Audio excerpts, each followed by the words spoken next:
The Bennington Show. I'm Ron Bennington. There's Gail Bennington. Yo. And I am Ron Bennington. We started that off. Ban the Man. All part of our GPS Ireland that airs this Saturday. Can't wait. That's 3 p.m. East on Deep Tracks, Channel 27, GPS Ireland. So when would that play in Austin, 2? 2 in the p.m. Yeah, it would always make me feel weird to be behind the times, you know? Yeah, it is. I always think of that on New Year's. It's already happened. They count down to 11 o'clock and then they go fucking crazy. It's 11 o'clock!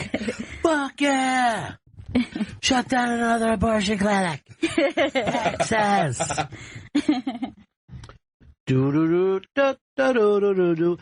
Texas is turning their abortion clinics into soft-serve ice cream, which is odd when you think about it. I guess pros and cons there, yeah. you know? Everybody likes a nice soft serve. Delicious. So soft and it's cold, you know? That's nice.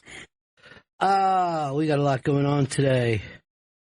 A lot of folks stopping by, but this is a story up on the iBank today. I'm excited about the Gilbert Gottfried doc is getting raves everywhere. They said you are not prepared for what goes on there. I cannot wait to see this. Yeah, you will laugh, you will cry, you will go, oh, why does Gilbert collect all those motel toothbrushes? What? He takes stuff from every motel. He fucking believes in the free. I'm going to spoiler alert here. He goes down to the desk and asks if they have any more shampoo. He's a scavenger. Yeah, he is. It's a mental illness, right? When you feel like, oh, I could take this and this string could come in. You know what? One day. You know what kind of gives me anxiety? It's like kind of similar to that. You know those places like Costco where people can buy things in large bulk for cheap? The mood and the behavior of the people who shop there really freak me out. Like they really seem like they're just like, I need this. And like they're all kind of like running around. I've never been in a Costco. And they're just like, somebody's just like running past you with like 2 giant tubs of mayo and you're just like, you don't need all that mayo. That's the thing. I don't go there because I don't need 400 cans of peaches. I just don't know I don't know what to do with them. I'm just the opposite. I'm Spartan. Yesterday I was cleaning up the house, threw out all my cutlery. Just all the knives, forks, spoons out. And I threw out the frozen steaks. I go, why? Well, I can't eat a frozen steak. I need them cooked.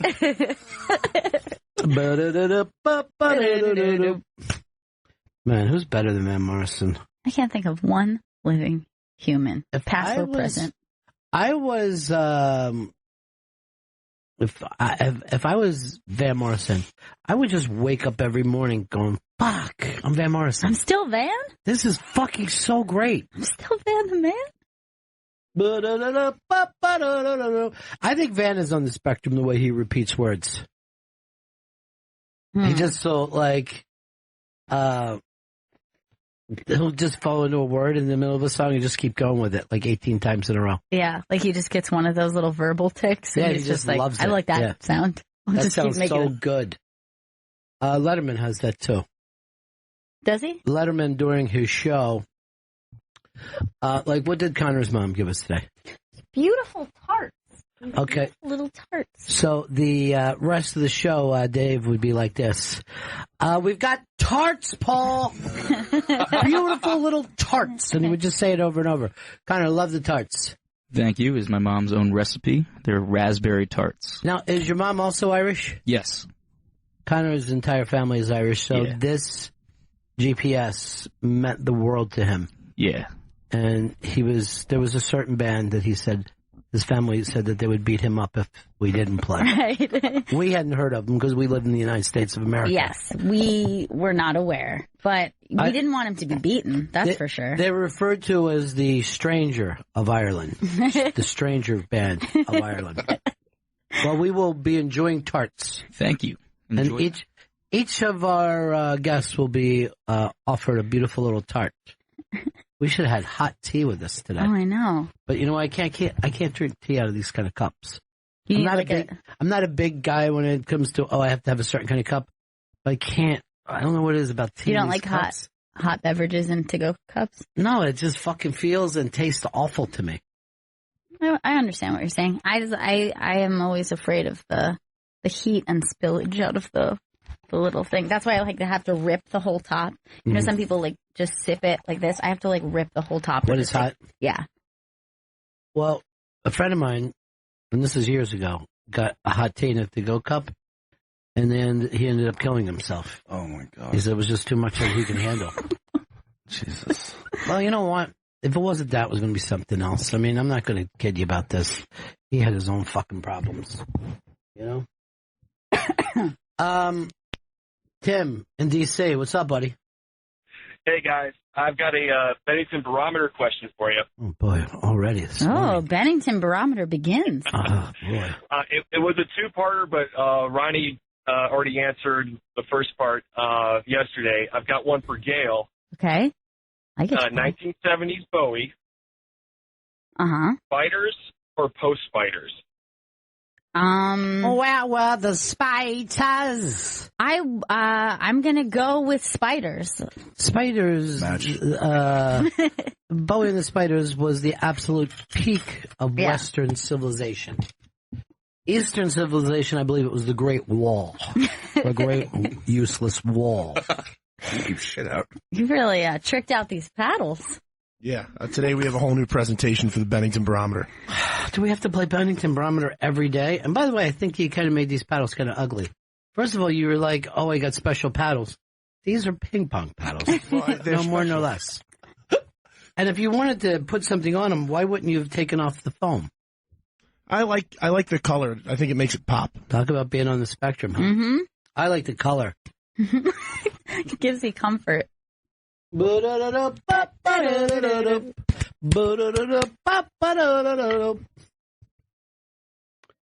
your favorite song by Van Morrison? Ooh, that's really tricky. Yes, it is. But I will say, maybe the song that we played for GPS might be the first. Where did we play it? On GPS Ireland. Yeah, but what part of the show? End of the show. But you know what? I'm gonna go to Caravan. I'll say that is my favorite. Amazing. Yeah. Because you were introduced it through the last waltz. Mm-hmm. I think A Wild Night is one of the fucking greatest songs of all time. It's an excellent song. And anyone who just doesn't, somebody wrote to me and said, "Damn you guys, I can't get off Astral Weeks now." I'm sorry, but that's a good thing that we gave you. Yeah. That's a good curse. That's a nice place to stay. It's our buddy G-Man. What's up, G? Hi, buddy. Hey, buddy. Got a Bennington barometer for you. Yeah. Want you to pick the worst of these two. Adolf Hitler or Pepper Hicks? Chris Stanley. No match. By the way, the Bennington barometer is a positive show. Yeah, I like it as a thing. That's how it was put together. I have one for you that I've been thinking about since yesterday. All right, let's hit the opening.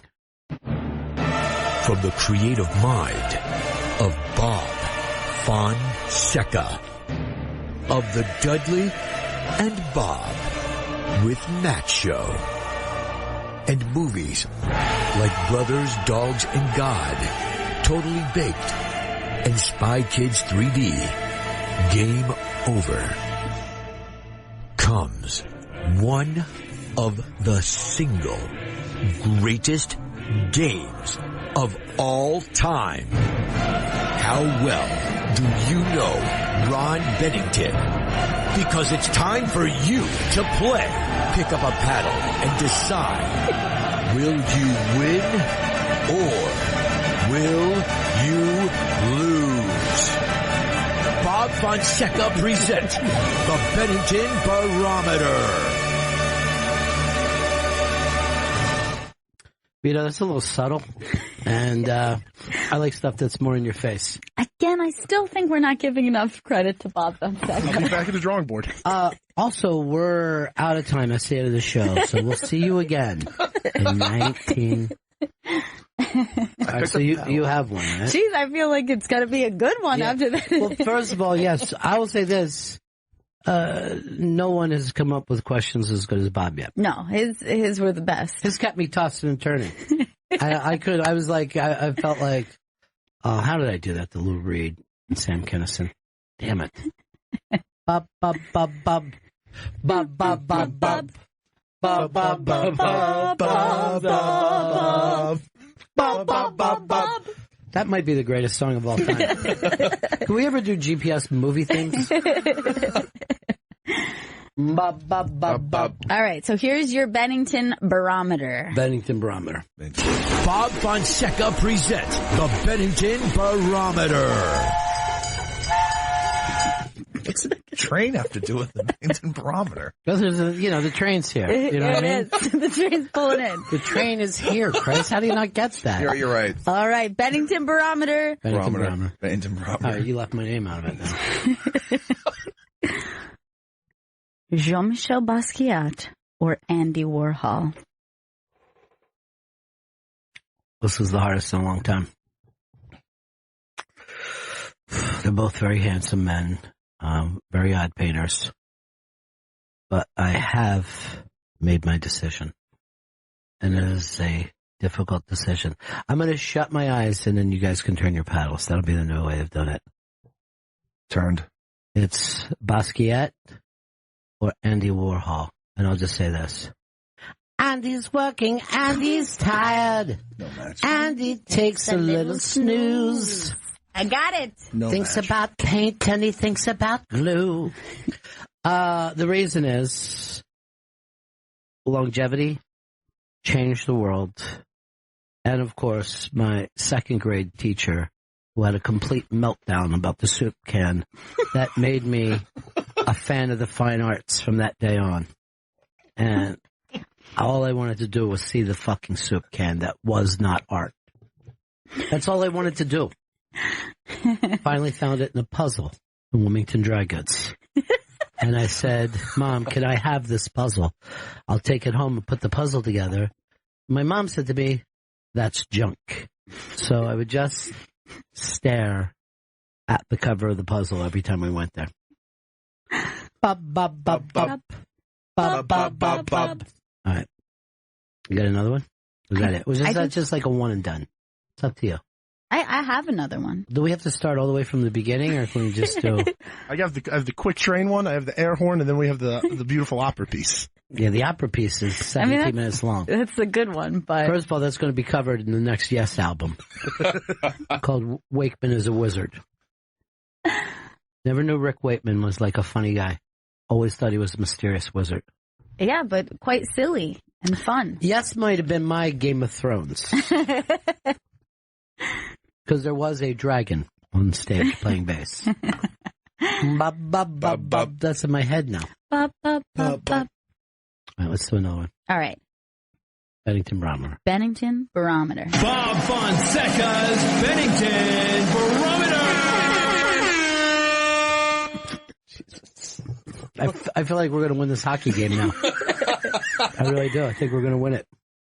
This is a battle of the Philly classics. Is it cheesesteak or is it hoagie? This would be the most difficult. This is definitely a Schindler's List. Is that your paddles? Presented. It's hoagie. Straight hoagie. Match. Me and Vito matched. Just want to get a match. And you know the main reason why? Why? You're going to put a piece of cheesesteak in the refrigerator and have it a little later on? No. You don't like congealed cheese? Did you try to say congealed? Yes. And you said geeled? What's that like to not be able to grab the word you want? It's, see, I think it's coming out right, but that has to be pointed out to me that it is not. You just said geeled, and I looked at you. Did you think it was called geeled, or you just didn't know? I thought I said congealed. No. No. I just said geeled. Geeled cheese. You don't like geeled cheese? Come on.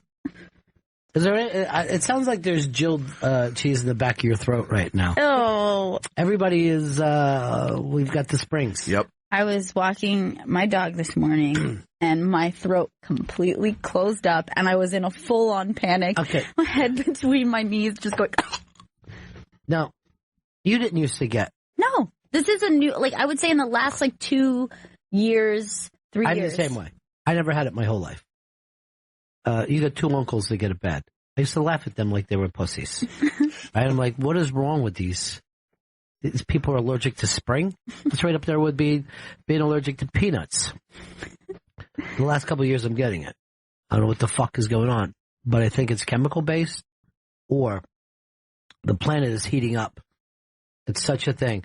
I saw 2 scientists on CNN last night, and they were going to ask them about global warming, and they were both crying so hard that they just went to break. Oh, no. They actually said, look, I don't know what to do with these guys, but apparently we're burning up. That's serious. You know when people would always say stuff like, this is hell, when they talk about Earth? Yeah. Now it is. No, it is. Same temp. I turned on the tap the other day, right? I was going to get myself a little refreshing glass of water. Lava came out, just straight lava. And I go, and they're saying there's no global warming? But look at this. Look, that's lava. Christ. But my dishes have never been so clean. It gets them lava clean.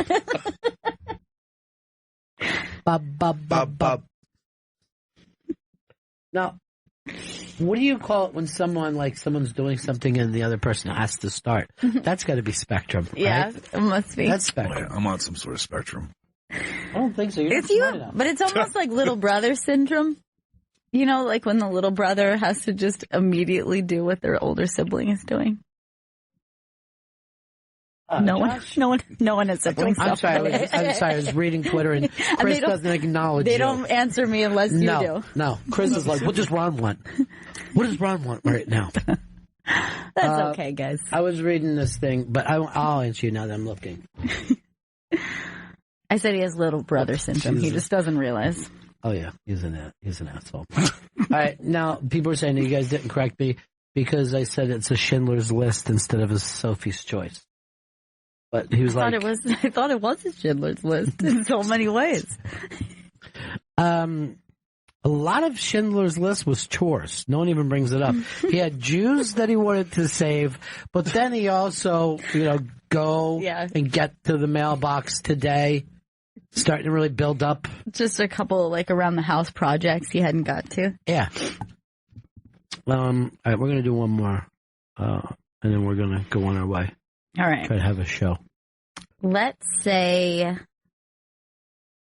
All right, this is going to be a battle of famous 80s characters, okay? Okay. This is... You're making this up off the top of your head. You don't have something. I have something. Yeah. Fonzie? Fonzie wasn't in the 80s.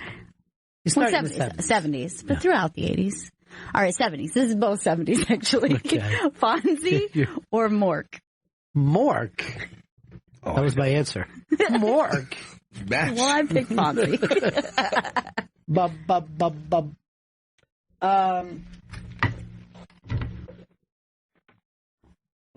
Some people like your Bennington barometer opening. Oh, nice. Yeah. When do you drive them nuts with it? I have a Bennington barometer. Jack, Delaware, what's up? Hey, Benningtons. Yeah. Jumping back real quick to Van Morrison. One thing that kills me about the Wild Night is that slide guitar. It's gorgeous. That country groove to it. That's all. Well, you're correct. Yeah. Everything you said about that slide guitar is absolutely correct. Man, oh man. Where are you right now, Van? What are you doing? What do you think he's up to? Jotting something in the notebook, I'd say. I'd say he's jotting shit in the notebook right now.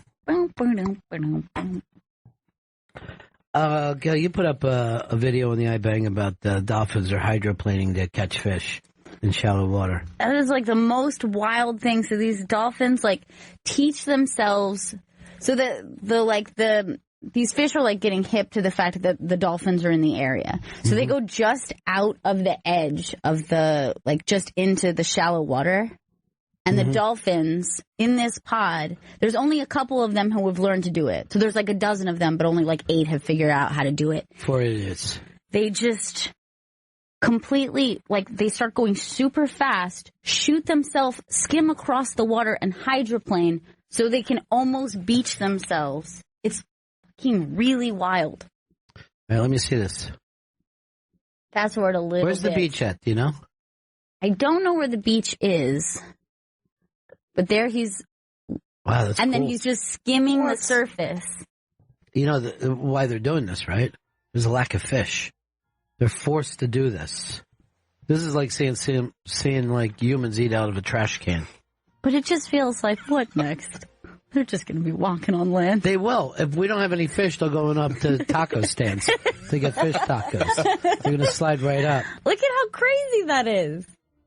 And actually, I don't know. To be able to skim has got to be the coolest. Like they're just at the surface of the water. It's so weird to me. If I was forced to kill off every species one by one, dolphins and the otters would be the last I would kill, probably. I just like animals that look like they're having fun. And not just as cubs and kittens. I mean, as full-growns. Like a bear, a cub looks like it's adorable. But a bear, that looks like just an awful fucking shit-stained life. It's the Bennington Show. Again, GPS this Saturday, 3 o'clock on Deep Tracks. And is today Thursday? Today's Thursday. So tomorrow at 2 o'clock, it's Unmasked with Maria Bamford. So excited for that. That went so well. And I'm so excited about it. And we're doing it tomorrow.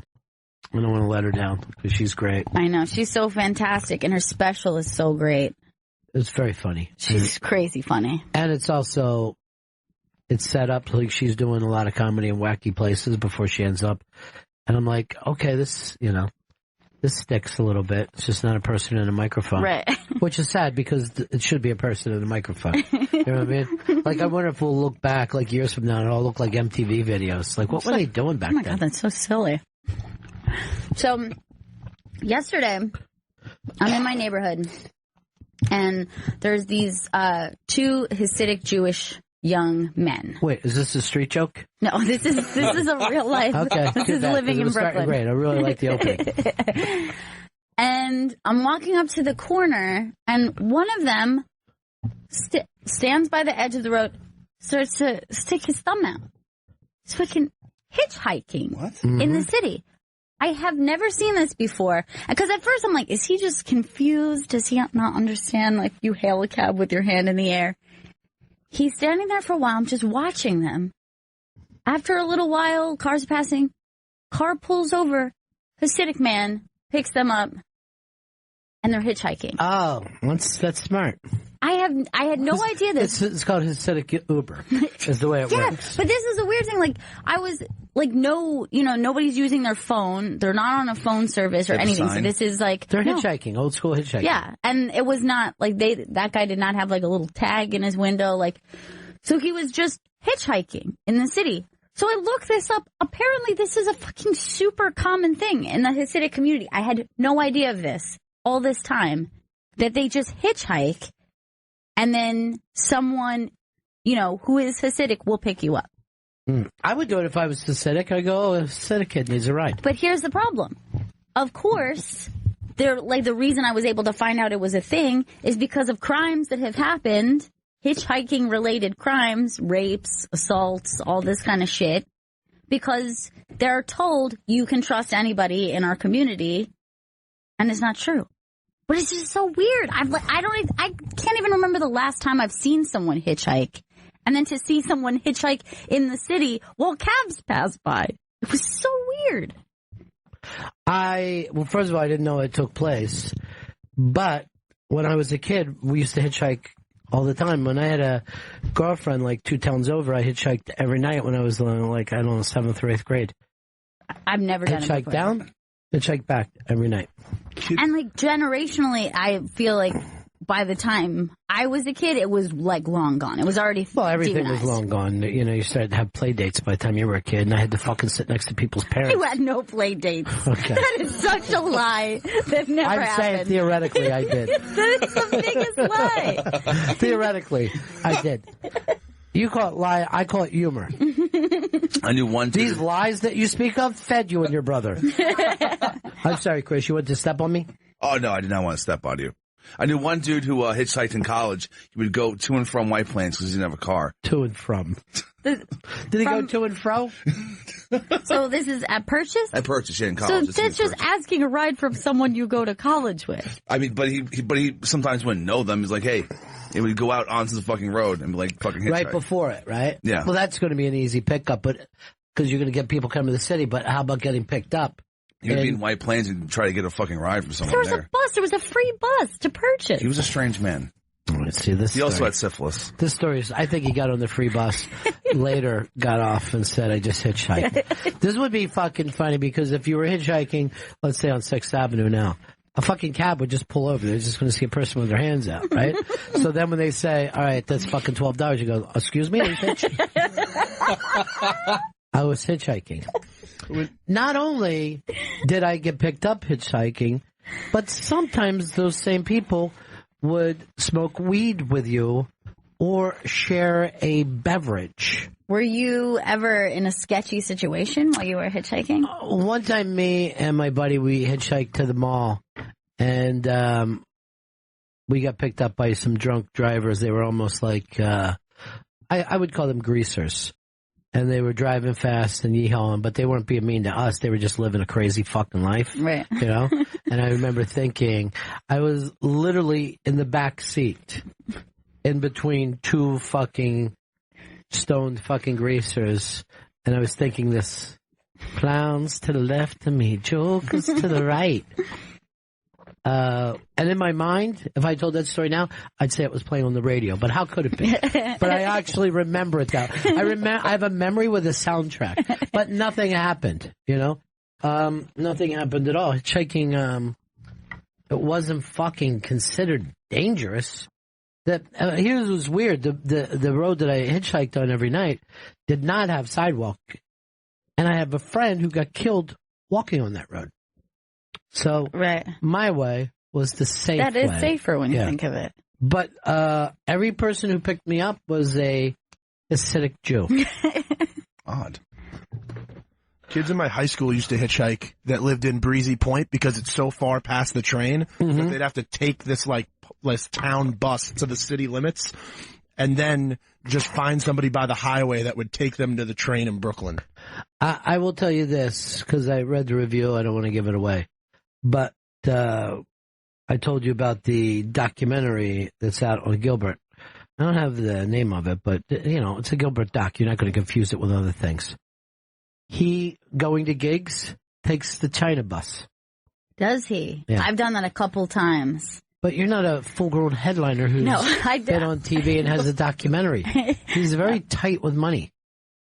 What's the story in the iBang about Chris Gethard getting a new home?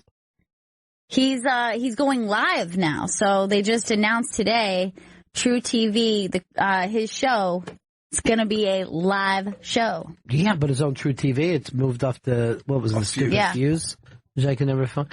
That's fantastic for him. Nobody keeps their nose to the grindstone the way this kid does. I know. I'm really happy for him. It's really exciting. He's a great guy. And I'm just going to give myself this pat on the back. I brought him unmasked when he was cable access. That's awesome. He was great. Anybody would have done it if they were in my position. They just don't. They're just like, does he have enough credits? That's how they talk.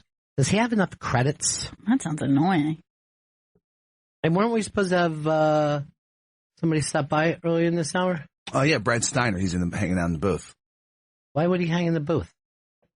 What does he want to do? Look at Vito's back? That's Brad Steiner from the Brad and Alex Show on Hits 96 in Chattanooga, Tennessee, which airs weekdays at 2 p.m. and on Twitter at Brad Stinks. Nice. Brad Stinks is the guy who he tortured Chris Stanley by stealing his gimmick. What was he doing? He had intern Alex, basically being a What's up, buddy? Wow, hi, how are you? Nice to meet you. Yeah, Ron. Good to see you. Honored to meet you, sir. I love the whole look, Chris, man. The look is fantastic. Well, a man told me, a very smart man told me, or not told me, but I listened to him on the radio, and he said, a grown man wears a jacket. That's true. Right. A grown man wears a jacket. Now, I will also say this. I always say this. Dress for the job that you don't want. That's what I do every Chris day. is practicing that right now. Chris is practicing to be someone's dad that only sees them a couple times a year. He's By order of the court. Yeah. He's so good with kids, too. He's always like, I didn't know what you want, so I got you a carton of cigarettes. If you don't want them, I'll take them. Smoke up, Johnny. Now, we were talking about what you used to do when Chris was Scope Bro. Am I still a scope bro? Is that a thing still? You're still a scope bro, yeah. Yeah. Once a scope bro, always a scope bro. You know what's really odd is when you watch the scope and you walk by some of these people that you see on the scope. Yeah. Like the guy who passes out the buns on the carts. Yeah. And you recognize him from a stupid Periscope show. And you're like, oh, hey, guy. Hey. Oh, no, I don't know you. I've seen you on Periscope. I hear your buttered rolls are the best. Yes. Is that we're all even about still a them. thing? Periscope it's Facebook Live is taking over all the heat. Periscope You don't do that either. Yeah, why are you doing? Where is your consistency? The consistency's coming back for the buffet of Buffett when I fucking do 24 hours That of was Buffett. that idea should have happened 2 months ago. We were very busy at the time. We had to postpone it. Then you don't bring it up. That radio. I don't have to explain this to you. You don't go, we got a great idea for promotion we're not going to be doing. That's my entire career. I've been doing that for 17 years. Yeah. Now, you're in top 40 radio, right? Yeah. Okay, so don't play it down. It's a living. You know what I mean? Look, I'm not working on a roof, that's for sure. I got 2 of my staff from pure top 40, and Chris's best friend is a top 40 guy. Yeah, Ryan Sampson. No. Vito, who do you think is what's the hot song right now? I'm going to ask you and Jen, and then I'm going to check with Brad. What's the hot song right now? Asking the wrong guy. The song I hear in the bathrooms at Sirius XM all the time is the song Issues. That's Julia Michaels, yeah. Yeah, I hear that in the bathroom constantly here, and that's usually the top 40 channel. By the way, that's how I hear all my pop music, is going to the bathroom and being in the lobby of Sirius XM. Yeah. Otherwise, I would know none of it. They know that's the only station they're not going to hear fuck on. Exactly. Because I had the Catholic channel on the other day, right? Mm-hmm. And I hear this. I'll tell you, he was a real cunt. I'm like, what? God. I mean, I know we don't have censorship, but still, there should be some kind of self-censorship. What did we find out was in this package? It looks like Chuck McGill is here. Here, let me, Oh, we never did after all that time? You don't have to, Gail. No. Jen, what's the big song? Ed Sheeran, Shape of You. Oh, yeah, that's good. God, That why is song- that big? That song is stuck in my head. It's over. Castle on the Hill's the new hit now. No, the number one song is Bruno Mars, which is really weird. But I don't like top 40 music. It's very strange. You don't have to say that. You don't have to act cool around it. Honestly, most of the time it's XMU. I listen to XMU pretty much all day, and I'm a 60s soul guy. So top 40 music, it's all data at this point. Yeah. You're not listening to anything for content or that it matters. You're literally just looking at data points. But well, explain data points to people out there. All right, so if that's a pretty good answer to Inside Baseball. So if you're looking at a chart, somewhere in between 40 and 60 is the danger zone for a song. Mm-hmm. Anything above 40, you're watching to see how much it moves a week. You know, how many spins it increases a week, how much spins it decreases a week. And then you pretty much just follow the rest of the country and you go with that. And if you see a song, like for instance, there was a song that I really liked. It was quite fun. And in 1 week dropped 1,500 spins. Out of nowhere, 1,500 spins. No one knows why. It's usually because the major conglomerates get some research back that's no good. Something like that. But there's no one out there who's the guy with the golden ear who's sitting there with a cigar. I smell a hit here. Give us a spin. Yeah. That ain't me. That's definitely not me. But you don't know. There could still be that guy who just feels like he knows it. We're going to throw this on in New York, LA, Chicago, Philly, Boston, Miami. Yeah. Trust me. Yeah, they're doing that. They do that all the time. And when the top guys start calling, that's when you know it's a big deal. Yeah. Yeah, so. And they'll call you and go, why aren't you playing this? Oh, yeah. When it's a big deal, they start calling and getting on your ass a little bit. You're like, oh, yeah, I am playing it. Oh, yeah, sure. At night. Yeah. I'm playing at night, seeing how it's doing. 3:30 in the morning next to Rag and Bone Man. Yeah. You know what you missed the whole days of, we got a record here and whoops, is that your Money and Coke? I think it is. I think I left that there on my desk. This is a great record. Yeah. Anyway, I love this. Menudo sounds fantastic. We used to say smells like a hit, and I don't know why. So, Vito, you're not into it as much because you used to be a fist pumper when I first met you. Yeah, when that was like when I was 20, it was so much easier to go to like raves and clubs than to like get into bars underage. So I really got into the EDM thing because I just go to like festivals, clubs every Friday and Saturday night instead of getting denied from bars. And I could not tell you one thing about EDM. The EDM thing I just don't get at all. It doesn't make any sense to me. No one does, but it's like the biggest live fucking shows right now. Yeah, it's all you see. Look at the Bonnaroo lineup. It's literally just EDM over and over. Do the people who listen to EDM listen at home, or is this just like an event? Well, if they're on drugs at home, they can listen to it. Gotcha. It's not something you make a pasta to, that's for Yeah, sure. that's what I was Just you and wondering. your gal are over. This is romantic. Wait for the drop. This is our song. This is us, honey. Yeah, I don't know, but I do know it attracts crowds, and they love it. Yeah. And I've had people say, listen to these songs, Ron, you'll learn to love it. And I don't. No, you're never going to. There's nothing to love. It is to me, it's just the same thing over and over and over. I don't get it at all. But it has to be something, or else why would everybody be there? There's got to be something to it, right? It was just really, like, the fad that it was a few years ago was just, I think it was just people saw other people going to festivals and saw other people putting up pictures, and then it turned into that whole, like, Coachella thing, where you see people, like, who don't know the bands that are going to be at Coachella, but they just want to go to Coachella. The only people that are doing that are Kardashians, and you feel like that's the fucking barometer No, of the but world. a lot of people have said to me that they want to go to Coachella, and they don't even know half the bands on the marquee. Yeah, well, they want to be hot and in the desert and fucking have nowhere to piss. Why would you want to go? And wear fun clothes. Yeah. Well, that was the thing in EDM, too. Like, I used to wear fun clothes when I went to festivals. No, you didn't. No, you didn't. Let's be honest. I see the way you're dressed now. All right, so, like, fun clothes that fit. Vito, Should be the regular store you go do to. you have a pic of yourself in your EDM days? Yes. I would like to see what this fun festival wear. I think it's going to look oddly like your wrestling pic with Chris. It's just you in a tank top. Well, this was sent to me. Did we have music that was only good high or on acid? Well, Fish certainly is one of those bands that if you went there and you didn't have drugs, you wouldn't be happy. I don't think I've ever been to a Fish show sober. Any show sober? Yeah. Or have you been anywhere? No, I'm not sure if I've ever been to a show sober. That's a good thing. That's a good thing. By the way, did you hear back from the girl that you had the whiskey dick with? No, I've not. I told you wouldn't. I'm starting to get worried. Didn't I say? You were not going to see her again. I guess the closest for me would be like when I was in high school, I would go to hardcore punk shows, but it's not like I would listen to hardcore punk like You wanted just in to my go, bedroom. Yeah. Right. But I was like, it was a fun event to go to, but I wasn't necessarily like listening to it all day. Like it wasn't. It's not bath time music. Yeah, exactly. Yeah, you're not drawing a bath to the Deftones. So yeah, it's always existed. But I can't get mad at people for enjoying what they're enjoying. You know what I mean? Music-wise. They're out of the having house. fun, yeah. They're not looking at their fucking phone. They're jumping up and down. They got those little glow fucking necklaces. You know? They're taking drugs. You know? They're enjoying life.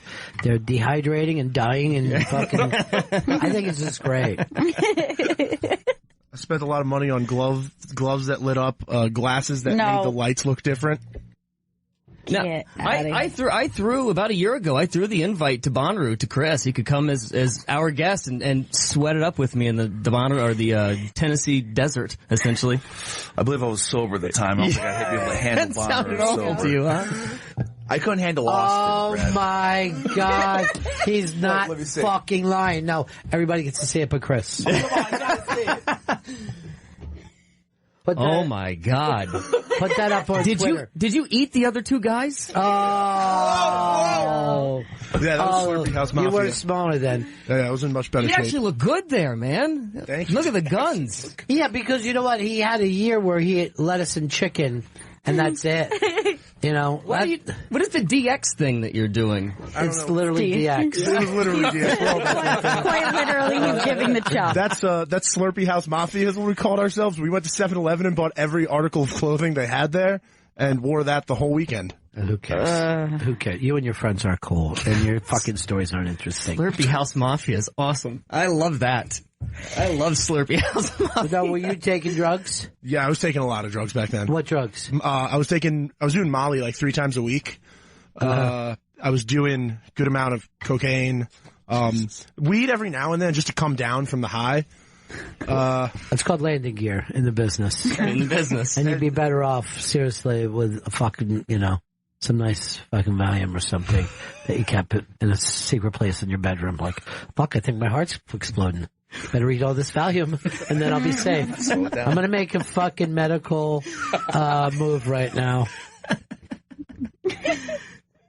Well, Vito, I will tell you this. And I didn't know that you ever did coke. Yeah, I did a lot back then. How much is a lot? Like a few grams a weekend. Smart move, young man. All right, did we send that over? Yep. Because Chris does not get to see it. So look, he keeps refreshing. I gotta see this thing. Please tell me you still have the tank I have top. You still tweeted have the it outfit? to Yes, good. That's awesome. at Bennington Show. Okay. Oh, so you went? She's trying to just get it from you. That's how much he wants to see. I gotta see this fucking Slurpee House Mafia. Please RT it. Please just put it up, please. Thank you. What is painted on the tank top? What is that? That's Slurpees. That's one of those 4 different multicolored Slurpees. Were there 4 of you? No, there's only 3 of us. Okay, he needed that 4th guy. Was this when Jersey Shore was out? Holy shit. What the fuck are you wearing? Jesus Christ. The glasses. And you're busting my balls about bandanas, motherfucker? Yeah, but my bandanas he's are a cool. child there, dude. Yes, he's not a fucking full-grown adult. How much older you are right now than he is in this picture. He's a fucking teenager. This is literally Jersey Shore. The guys that almost got in the house but didn't. Yeah, this was like when Jersey Shore was ending, was when this picture So was what taken. year are we talking here? This was like a month before I interned with you guys, so like right around 2013. Wow, that's fucking hilarious. Holy shit. But when we met him, he really was small, right? You were like this. Yeah, I was in like pretty good shape. I had a good body sculpture. You feel like you're going to get back there? Yeah, I like to say I will, but we all know. No, you know what? Believe in yourself, okay? Oh my God. You literally are So showing good, off the dude. guns there, too. Yeah, they look good too. Look at that tricep just And bulging. I hate to say it, out of the 3 of you, I would have guessed that you were the coolest one. Because the guy to the right, I'm going to punch in the fucking face. And the guy to the left just looks like fucking Justin Timberlake. Yeah. You got Bruno Mars and Justin Timberlake by your side. You're doing all right. Yeah, it was a good summer. It's good to see you with white people. You know what I mean? That's such a rare thing. The guy on the right is actually Colombian. Okay, good call. Thanks. So that's where you got the coke from. And it looks like he's holding his water down like it's your dick. And you look like you're grabbing at his balls. Yeah, what is that? Yeah, you look like you're going to cup both of them at the same time. That's fucking hot. Yeah, I guess I was. I guess I was just going a little too far with the X. Yeah. I got some dope beads on there, though. I don't know if you look at my wrist. Oh, smart. Because when you're rolling heavy, you just rub them against your skin and you just feel all good inside. Yeah, I know, son. Do you think you were that thin because you did so many drugs? No, I used to work out like 6 days a week and do CrossFit back then. CrossFit and Molly. A great combination. That's where you met all the boys. Yeah, my heart should have exploded. Like the amount of drugs I was doing in pre-workouts. Oh, people are loving it. Were you a big hit with the ladies with that body? Did you do well? Yeah, I did really well. And then I got into a relationship and then I just threw my entire body who away. in the picture? With a woman. With a woman. Whoa, what a dude. What a dude. So what brings you to New York City, man? There was a record label event last night with an artist that is literally just in and out and done. You ever heard of LP? You feel like LP would be right up your alley, Gail. Yeah, I've heard of LP. She's really, really crazy, but I like her a lot for some odd reason. And the room just sounded amazing. I've never heard of the McKinnick Hotel in my life, but boy, that room sounded good. But yeah, that was it. Just up and down. I'm out. That's how we do. We designed a hotels for listening parties. Yeah, it's not even a hotel anymore. Yeah. It's just a venue for just a nice reason. listening party. Yeah. Yeah, that's about it. And then, go back to Chattanooga and, Chattaboogie. All right. That's right. Let me see what the hell this thing is over here. Keep talking when I'm over here. Okay. God forbid. He doesn't. If he walks away, he's very quiet. Or looks away. Well, I mean, I will be honest with you. And non-radio people probably don't understand this, but I don't think anyone understands how hard what Ron does is. I mean, what he does Certainly no one in this room does. There's literally, I don't know another person alive that can effortlessly talk for 3 hours and be as genius and as funny as Ron does on a consistent basis. That is unbelievable. I'm going to pull that out and put it on my resume. Please do. Unlike other shows, I have to open the packages. Got to open up my own packages. It looks like it's like cold storage. Because that's like in the same, I don't know what that is, but it's a lovely box. Is it? There's a card on the top. Yeah. Beautiful. What's that old game that my dad played with the circles that go in the triangle? That's what it looks like. That Trouble.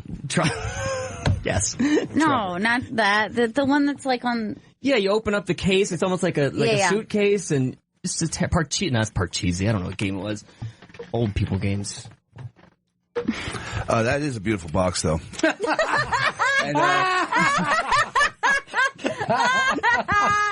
that was you helping, Chris? That was me helping. Chris. Yep, Wow, great, that definitely is a beautiful box. Does that box make you limp too?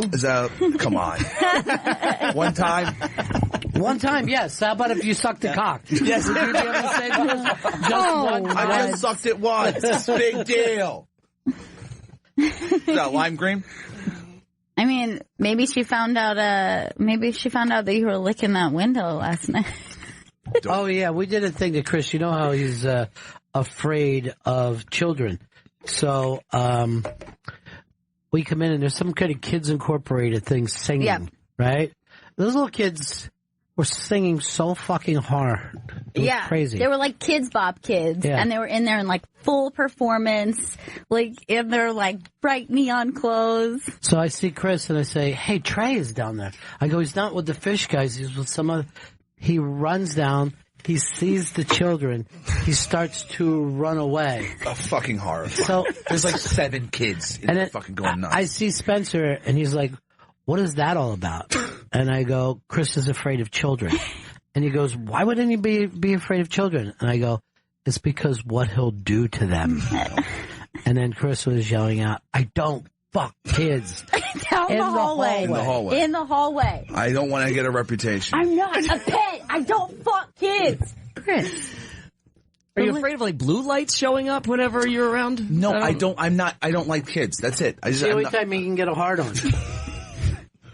Oh, that could have helped you the other night. No wonder. That would have made it even worse. David, New Hampshire knows the name of the game that everybody was struggling with.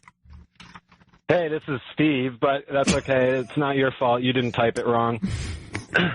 It's backgammon. That's it. Thank you. And the only reason I know that is because my parents had it, and I would just use it as a play toy for the suitcase.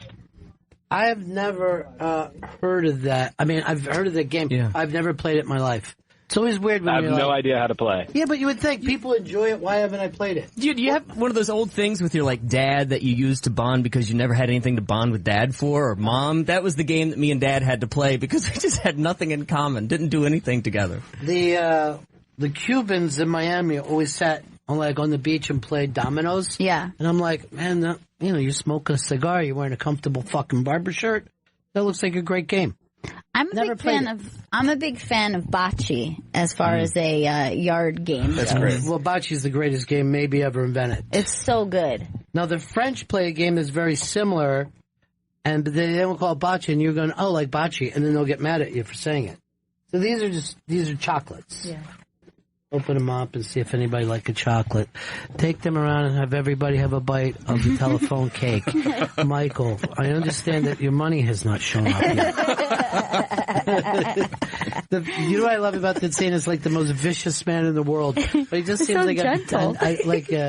Wonderful host. Oh my God. Those are like candy from the future. I'm going to take a picture of it because it's so pretty. No, that's Dippin' Dots, Ron. That's Dippin' Dots. Dude, that's Wait, let's do the other side, too. God, why are they so pretty? Who is all this from? Yeah, well, that's the name of the company. I don't think that they're nice people. I don't know who sent it to us. Is there? I'll leave a note or anything. Well, I haven't found one. I'm not a producer. I'm on the air right now. Beth. Oh, Beth. Yes. Oh, Beth. Beth, I hear. This is the most beautiful candy ever put together. Let's get like nice pictures of that.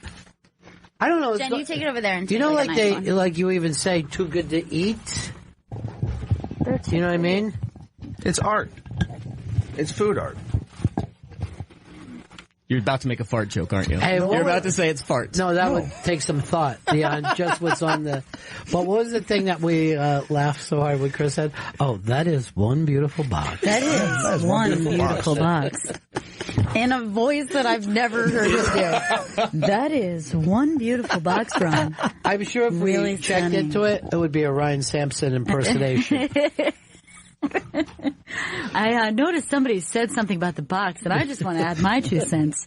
It is also, to me, a beautiful box. You know what? I share that opinion. That's a box over there. Looks great. Just so effortless for you, buddy. Thanks. Just so effortless. Eric in New York. Hey guys, love the show. Yeah. Ron, I know the name of the French bocce that you're talking about. Yeah. It's called pétanque.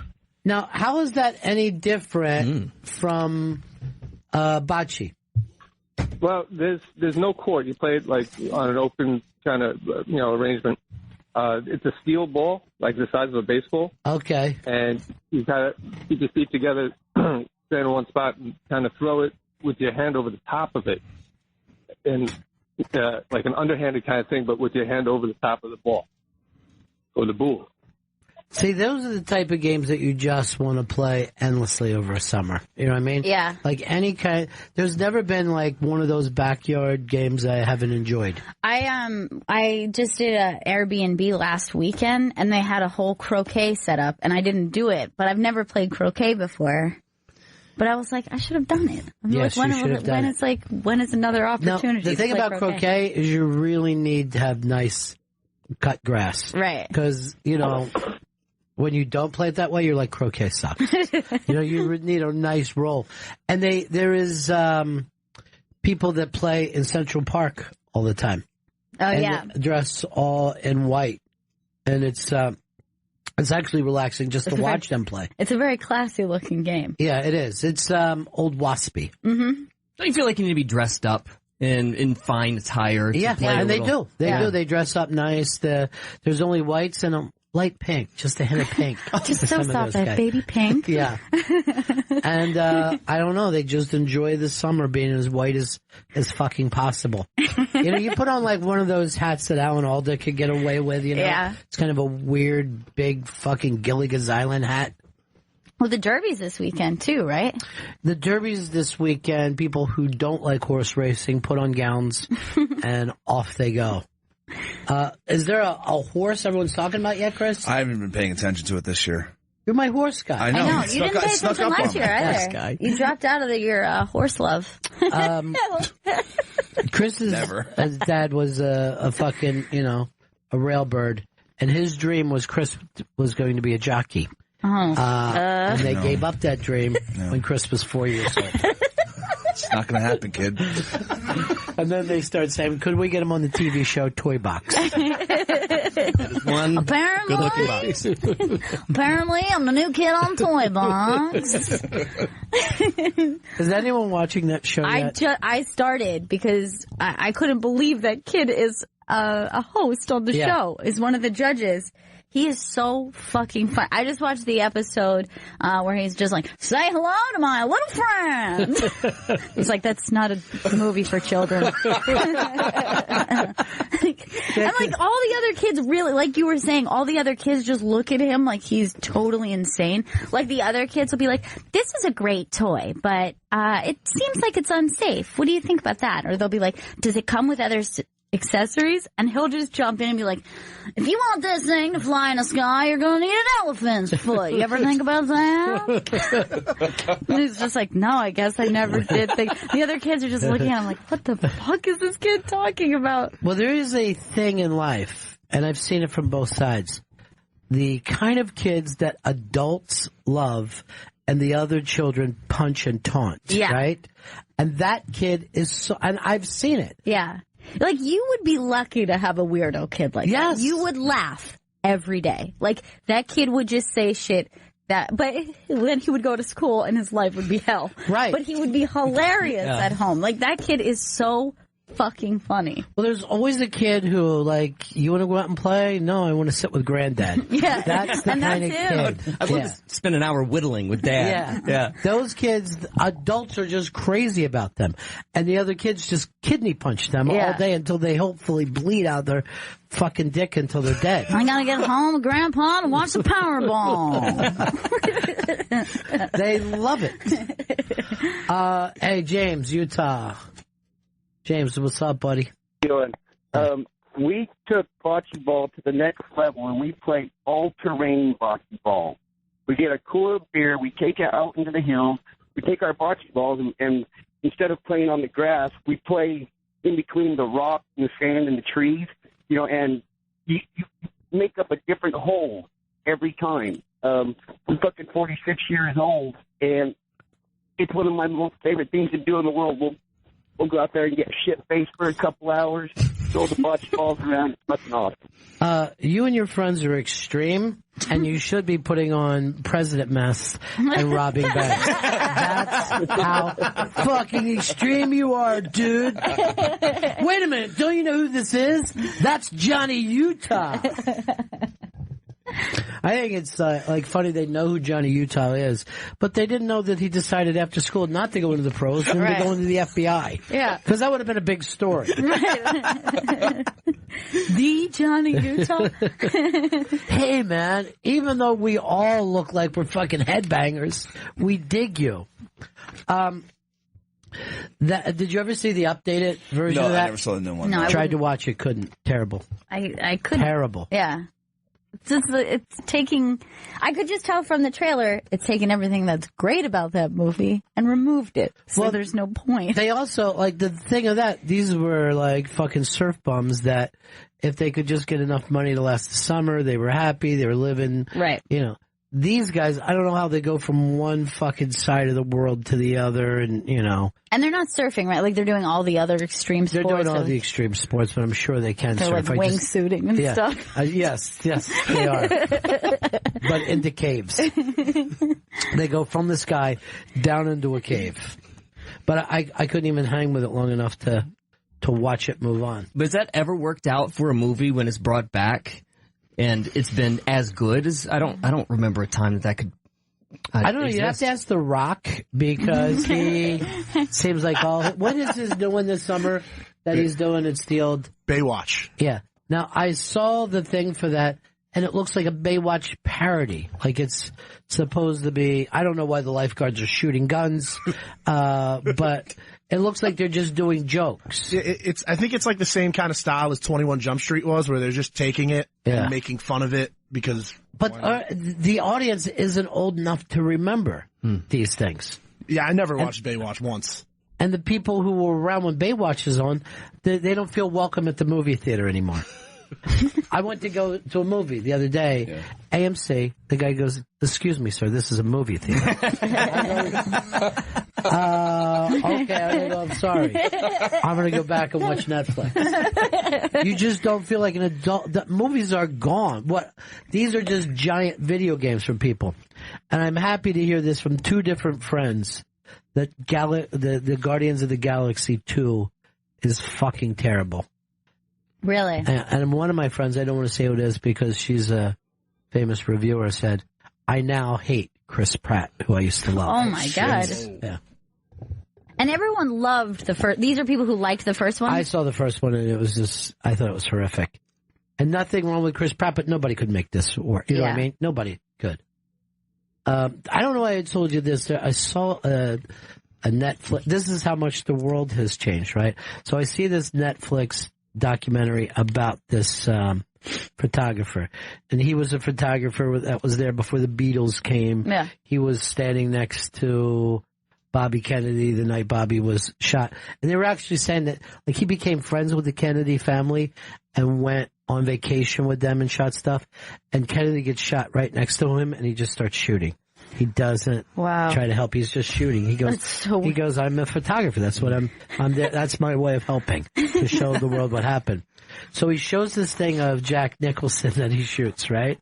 And Jack had just been taking all these pictures. And they blow the picture up, and there's just this single white line around Jack's mouth. And if you want to see, that's back when movies were for an adult. Abe in Texas.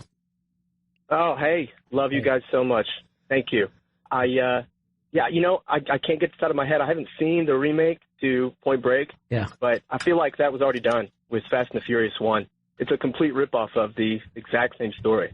Minus the surfers, of course, with the car racing. Now, what's the you mean the first Fast and Furious? Yeah. I don't think I've seen any of the other ones, actually. That one was, you would need to see it just to see what has happened to that franchise, because they started off as, a street rage movie. It was based in reality. And all you got to do is, I think the last one, they're racing in space to stop an asteroid from hitting. I mean, they've gone insane. And I guess we have video games to blame. The kids have played video games for so long, they just want to watch video games in the movies. Is that it, Vito? But it's the turn against these kind of movies is crazy, because I have friends that loved all of the other Fast and the Furious movies who all saw the new one and said they fucking hated it and they couldn't stand it. But this franchise started with them like stealing DVD players and racing in empty car lots. And then the commercial for the last movie, there was a submarine breaking through ice as thousands of cars flew over the submarine. But guess what? It made $1 billion. Yeah. In 17 fucking days. Yeah, it's one of the craziest openings of all time. Because Chinese people go to these things. Chinese boys go there and masturbate to American cars. They're like, I love Americans. They have submarines that they race against. Trump's America. That's what Trump's America's become. Well, pretty soon, and by the way, you come from a red state. Yeah. People love Trump? I didn't really realize the Trump love until I took a road trip through Virginia. Oh my God! I mean, with every mile there's a giant barn painted with Trump's name all over it. But he lost Virginia. I'm in a pocket of very, very blue. Chattanooga's very blue. So is Memphis and Nashville. So I'm very protected. It's cities versus country. That's where we are. Yeah. Like all the cities should have a country, and then all the country can have a country. Yeah, I had this rule when I'm a very obvious Obama voter, but in 2004, I had this rule that I would drive as far as I saw a McCain sign. And that's where I stopped. And then my next door neighbor put a stupid McCain sign in her yard, and I totally screwed myself. That is interesting, though. I'd like to know what the largest city that voted for Trump would be interesting to know. Because I can't think of one off the top of my head. How do you do here? He got like 24% of the vote in New York City. Okay. And that's with us having Staten Island. Yeah. Or it'd have probably been down to almost nothing. But, I mean, he's here today. He's over on the Intrepid. Yeah, he's not going to his house. No. Yeah. Because he doesn't want to see a fucking pop-up demonstration. But I think people are getting used to Trump.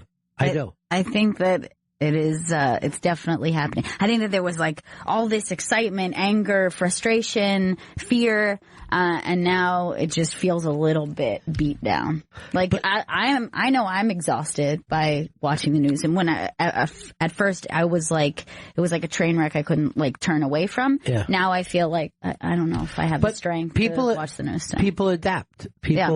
Like when 9/11 happened, we were all like, will we ever be the same?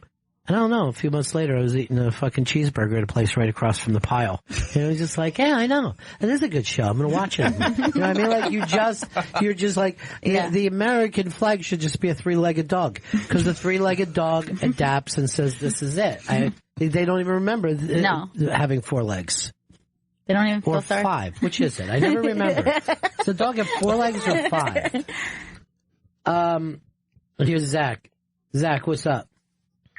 Hey, Ron. Yeah, we have a 21-year-old employee that works for a company, and this Fast and the Furious franchise is so alive that he just got a Dom Toretto quote tattooed on his arm. What was the quote? Do you remember? I live my life 1/4 mile at a time. Well, first of all, it's an amazing quote. That's really good. I mean, that stands on its own. So good. Movie or no movie. 2, I tried to watch. I know I saw the one in Japan that has nothing to do with it on Tokyo TV. Drift. Yeah, because I was like, these fucking guys are drifting. And I saw the first one, and I did not think that it was hideous. I thought it was like, a fucking Gearhead movie. But I tried to put on 6 when we were talking about it, because you could get free. The other ones you have to pay for. And they were like this, family, we gotta keep the family together. Everything we do is for family. They call each other family, which I didn't know. And then The Rock shows up, and he goes, you guys got to help me fight this drug dealer or something. He's out to kill everybody in the FBI. You get full immunity if you do this. You know what I mean? So they were living in Spain or something. Life was good. And then he's bringing them back. And then I saw him watching it, and there's just a crazy race where the bad guy. And The Rock dives off the thing, off the highway, down to the next thing, and lands on top of a car. But I'm like, when I say The Rock, it's The Rock cartoon. Because it becomes cartoons at a certain fucking point. Family. I'm doing this for family. I can't wrap my head around the idea that Ron Bennington would watch this. Well, we were having the discussion. Yeah. So I've seen 15 minutes of it last night. Okay. Literally last night. And I thought, because I'm curious why somebody can make $1 billion. By the way, Tokyo Drift is one of those movies that I reference the title of, despite the fact that I've never seen it. So I just kept calling anything drifting, this isn't like a Tokyo Drift situation. They're like, it's just drift. You don't have to call it Tokyo Drift. And that car just Tokyo drifted. They're like, have you seen Tokyo Drift? No, I haven't. But it's a great title. Oh, yeah. All right, here is what I'm finding out. The largest cities that voted for Donald Trump: Mesa and then Virginia Beach. So no one who has a professional sports team of any kind. Or no place that I could see that you had to explain what it was. Some large cities that were closer, Oklahoma City, Fort Worth, and Jacksonville were the largest that were even close to that. Wow. But Mesa and Virginia Beach, 1 and 2. I can't remember. I'm from Virginia, and I don't even know this. But is Virginia Beach or is it Norfolk that has the naval base? I can't remember. Is it Norfolk? Okay. Virginia Beach, I believe, is the place that said Virginia's for lovers and then never proved it. But I always remember that as like saying to my dad, why do all the lovers go to Virginia? And he's like, I don't know. They're stupid. I don't know. Who worries about? Why do you worry about me, Dad? Why do you worry about that? It's a marketing campaign. Why is Coke the real thing, Dad? Nothing else is. Seems like other things are real. Apparently, it's the only real thing. You're joking, but that's not far away from what Gail was like as a child.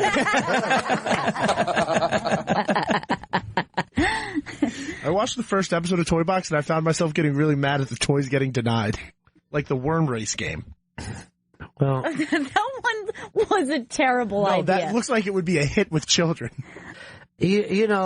People sit around and think about what kids want to play with all the time, and it's a, multi-billion-dollar industry. And it is hard to figure out. It's hard to figure out why the first board game every kid plays is what?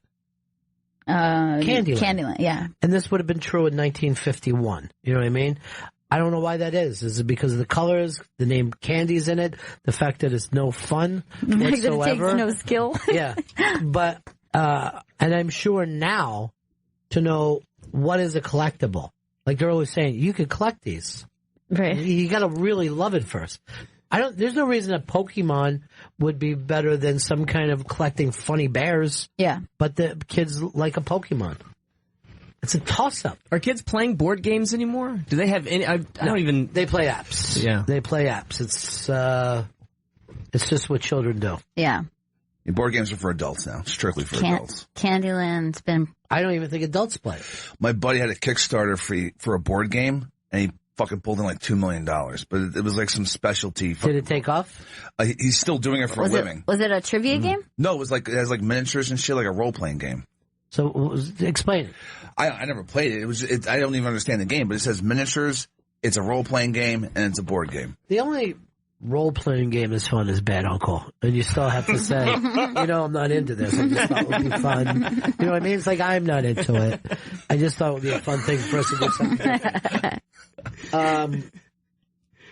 But yeah, you don't know. I mean, why is Dungeons and Dragons better? I'm sure there was a million of those, but only Dungeons and Dragons broke through.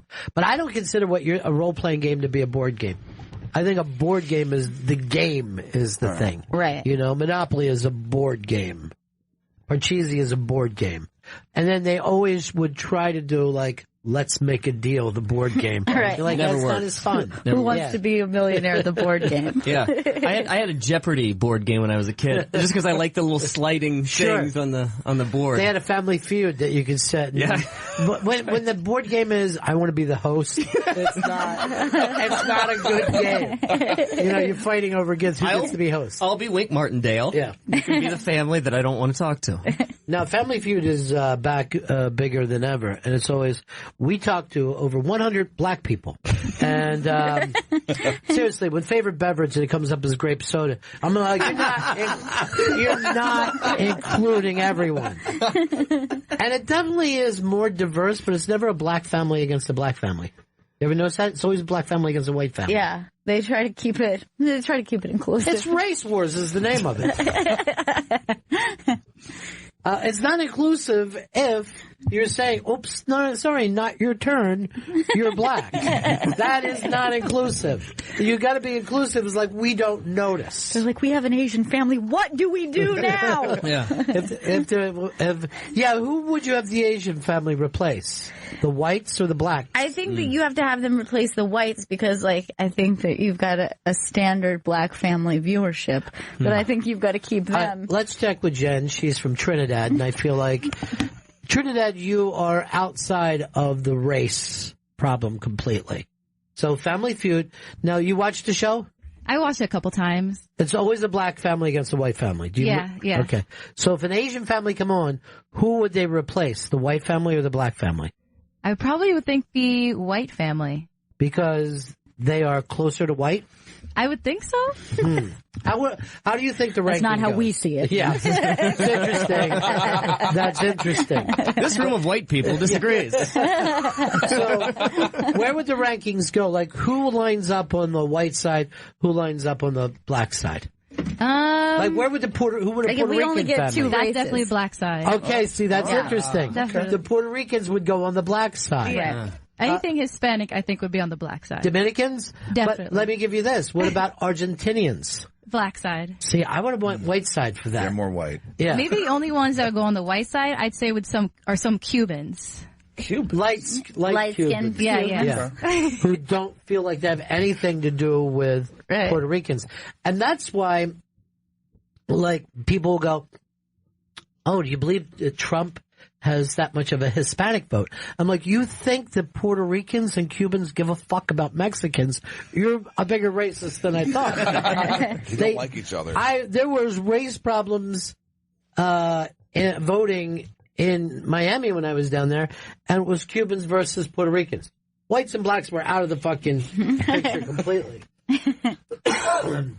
So Hispanics go with blacks, Asians go with whites. I think so, yeah. Russians, you would put them?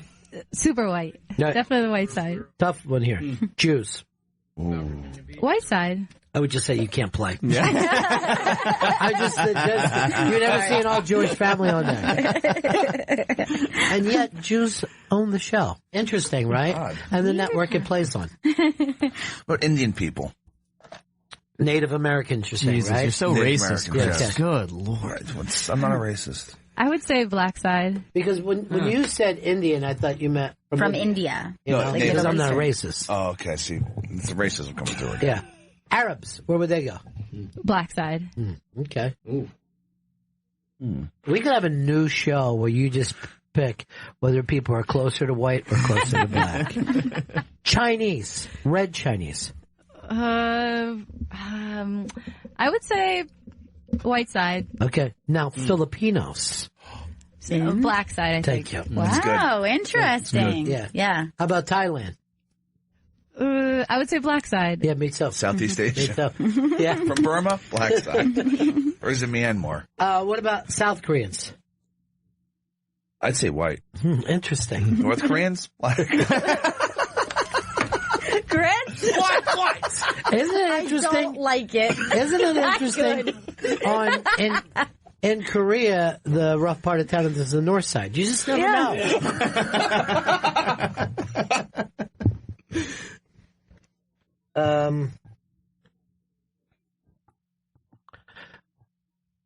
Here is Hakeem. Hakeem, what's up? What's up, man? Yes. How you guys doing? Good. Thanks for talking to us from a party line. What can we do for you? Sorry, I had to get out of here. I understand. Hey, listen, no, you guys mentioned earlier about Virginia Beach and it having the naval bases. You thought it was only in Norfolk. My sister's in the Navy, though. And, well, she just got out after 20 years. And they have one in Norfolk, in Virginia Beach. And Virginia Beach sucks, by the way. I've never been to Virginia Beach. We went a lot when I was a kid. It's a terrible place. Yeah. I grew up in Richmond, so it was literally nonstop DC, Virginia Beach. You know, it's all I remember is just dirty. It just feels dirty. Yeah. Yeah, it's just gross. I can't believe it. At no point when you were in DC you went down to Virginia Beach. No. I can't believe it. Well, I had other my people are from up this way, so I'm more of a Jersey Shore, Delaware Shore, Maryland person. Virginia Beach just seemed like it was south. Well, I felt like I was going to be on a beach with Southerners. Family. Yeah, family first. Family. Gotta be there for family. Vito, did you like the first Guardians of the Galaxy? Yeah, I really liked the first one. Oh, I thought it was terrible. I don't really like the superhero movies anymore, but that one was different. It was like an actual comedy, that and Deadpool, but I can see where Deadpool would be a comedy. I don't know about the other one. I don't know where the laughs were. I can't see it being worse than Doctor Strange. Possibly the worst movie I've ever fucking seen. It was, out of all the superhero movies, that one was really fucking terrible. That's on demand. I haven't even rented it. Don't. It's so bad. It's like over 2 hours long. It's fucking garbage. Yeah, but that's not hard at home. We were talking about this, like when you're taking a flight, what is the perfect kind of movie to have to fill in the entire flight? That's all I ever want. Like a perfect length and genre both. Yeah. I watched on a flight to LA. I watched 12 Years a Slave. Oh boy, not one. Cross that off the list. I couldn't have done it. First of all, I can't be in a movie where the person next to me looks over and sees a black person being hit with a fucking whip. Like, what the hell are you watching? What kind of fucking terrible porn is this? Like this? Well, luckily they organized this like Family Feud, so there's none of those. That would really be funny if you looked over and someone was like on Pornhub. You're like, hey, it relaxes me. That's it. Sounds like you described Chris going to Austin. I wasn't watching pornography on the plane. I don't know. Don was saying that you were the one who fucked up all the travel plans. Oh, this was my fault? Yeah. Of course it was. He gave you choices. Yeah. And you made those choices. Yes. And he goes, he doesn't even know why you didn't check up on the hotel rooms. Yeah, no, it's all my fault. I understand. Okay. I'm glad that you're admitting it, though. That's good for everybody. Sarcasm. No sarcasm. No, it isn't. You actually just didn't. I'd take it as if I was reading this. You know what I mean? He doesn't hear inflection of any kind. I'm on a spectrum that I can't pick up. It would actually be fun, too. I don't know if people like to get into the race things, but what game shows are for black people, what game shows for white people. Because I didn't know the feud was going to turn so heavily black. Yeah. I don't know. Is there, do they have another game show that they're really into? Oh, all. Just about. All daytime TV. Yeah. I don't know what it is, but black people seem to like daytime TV more than all the judge shows are aimed at black people. Right. Even when they're white judges, there's black contestants. Or, I don't know what you would call it there. Yeah. I feel like Price is Right is a white show, right? I don't know. Yeah, that it should be, because it's how much things cost. Yeah. And it's just I usually just think of white old ladies doing the dance as they come. But there are a lot of black people on that show. Yeah. I can't believe that the host has lasted as long as because Drew Carey. There was a lot of anti-Drew Carey stuff when he started. When did he take that over? That's been a while now. Yeah, it's been a long time. It's been a good 10 years or so. But when he started, there was a backlash. Yeah. And he didn't seem like he worried about it. He was like, you're going to love me. I'm Drew Carey. I'm going to keep the weight off. And he has. He has kept the weight off. And then he took his kid to that fucking Trump rally, and his kid got really ugly, and everyone got mad. And Drew Carey was there for pro-Republican reasons. Yeah. And his kid was being anti-Trump. Yeah. Did you ever see that? Chris, find it on there. Just put Drew Carey's kid. But what they had found out, I don't know, the kid was 11. Drew Carey wasn't even there. Yeah. Drew Carey was eating in a restaurant, let his kid go out and play. No one does these days. No. Let alone a celebrity's kid. To a Trump rally. Yeah. Yeah. Here we go. You'll be safe there, kid. By the way, this kid is fantastic. Press club, and you can see the police presence. There's signs thanking President Obama, obviously. It's mostly peaceful now. A fire broke out just behind us. This fire was started. In fact, this young man, you were participating in the fire. What's your name? My name's Connor, and I actually kind of started this fire. Why'd you start that fire, Carter? It's Connor. Sorry, why'd you start that fire? Because I felt like it, and because I'm just saying, screw our president. Okay. Kid is so badass. Apparently, I'm the one who started the fire. And, Drew was there for pro-Trump reasons, right? He's I'm not a Republican, but something along this fucking line. Some Libertarian kind of right-wing. Yeah, I think he's white fascist, I believe is the party he belongs to. Yeah. So he let his kid just go out and play. Hey, Daddy's talking. There's some protesters out there. Go out and play with them. And the kid starts a fire and gets on TV. That is a confident young man. That's what you want to just say.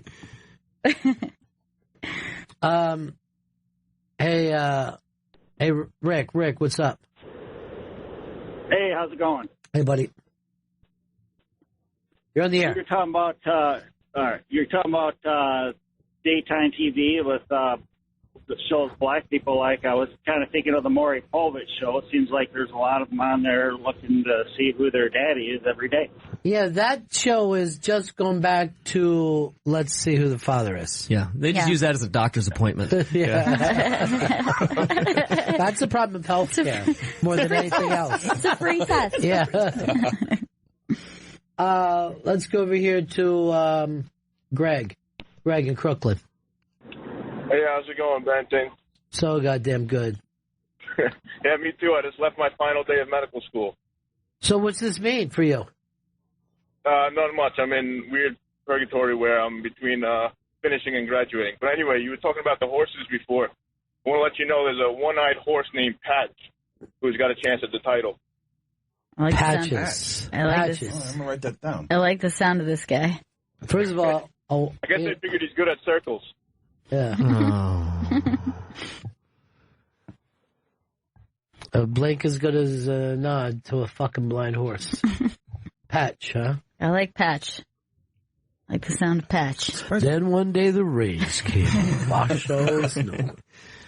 Kentucky Derby's not the only sporting event happening this weekend. We're doing the running of the Chihuahuas this weekend. First of all, this sounds fantastic. Yeah. What exactly happens? It's not so stupid. So 10 years ago, I just got on the air and I said, why doesn't the city do anything for Cinco de Mayo? And they just hit me, let's have some dogs run around our parking lot. And then it turns into this dumb little thing that gets on headline news and goes circles for 24 hours. And 10 years later, we're, We've got bands and 150 racing chihuahuas going up and down a track, and we just go one after another, like a March Madness bracket. And how good are they at racing? All right, so it's the longest build up to the shortest joke you've ever seen, because it's tres dos uno andale, you drop the dog and it's just wandering around, they just looking around, having no idea what's happening, shitting on themselves, and then every now and then a dog just takes off. And everyone goes crazy? Yeah, lasts about 9 seconds. That sounds good. Yeah. I'm in. Yeah, right. Is there a one-eyed chihuahua I can put my We leg do. on? We have a one-eyed, we got a three-legged. Make it one-eyed. Take a pen. That's all it is, take a pen. Chris, we had a break here. It's been an hour and a half. Yeah, we have to break. We got anything we need to promote? Brad Steiner's studio. Brad from the Brad and Alex Show. He's good, right? He's so good. So good. And it's not even called the Brad and Alex Show, but that's okay. What's the name of the show? There is no name. It's stupid. It doesn't matter. I'll do Brad and Alex. That sounds good, Chris. Brad and Alex on Hits 96 in Chattanooga, Tennessee. There's weekdays at 2 p.m. on Twitter at Brad Stinks. So embarrassing. There's no need to plug that. We'll be right back, Bennington. Welcome back to Bennington.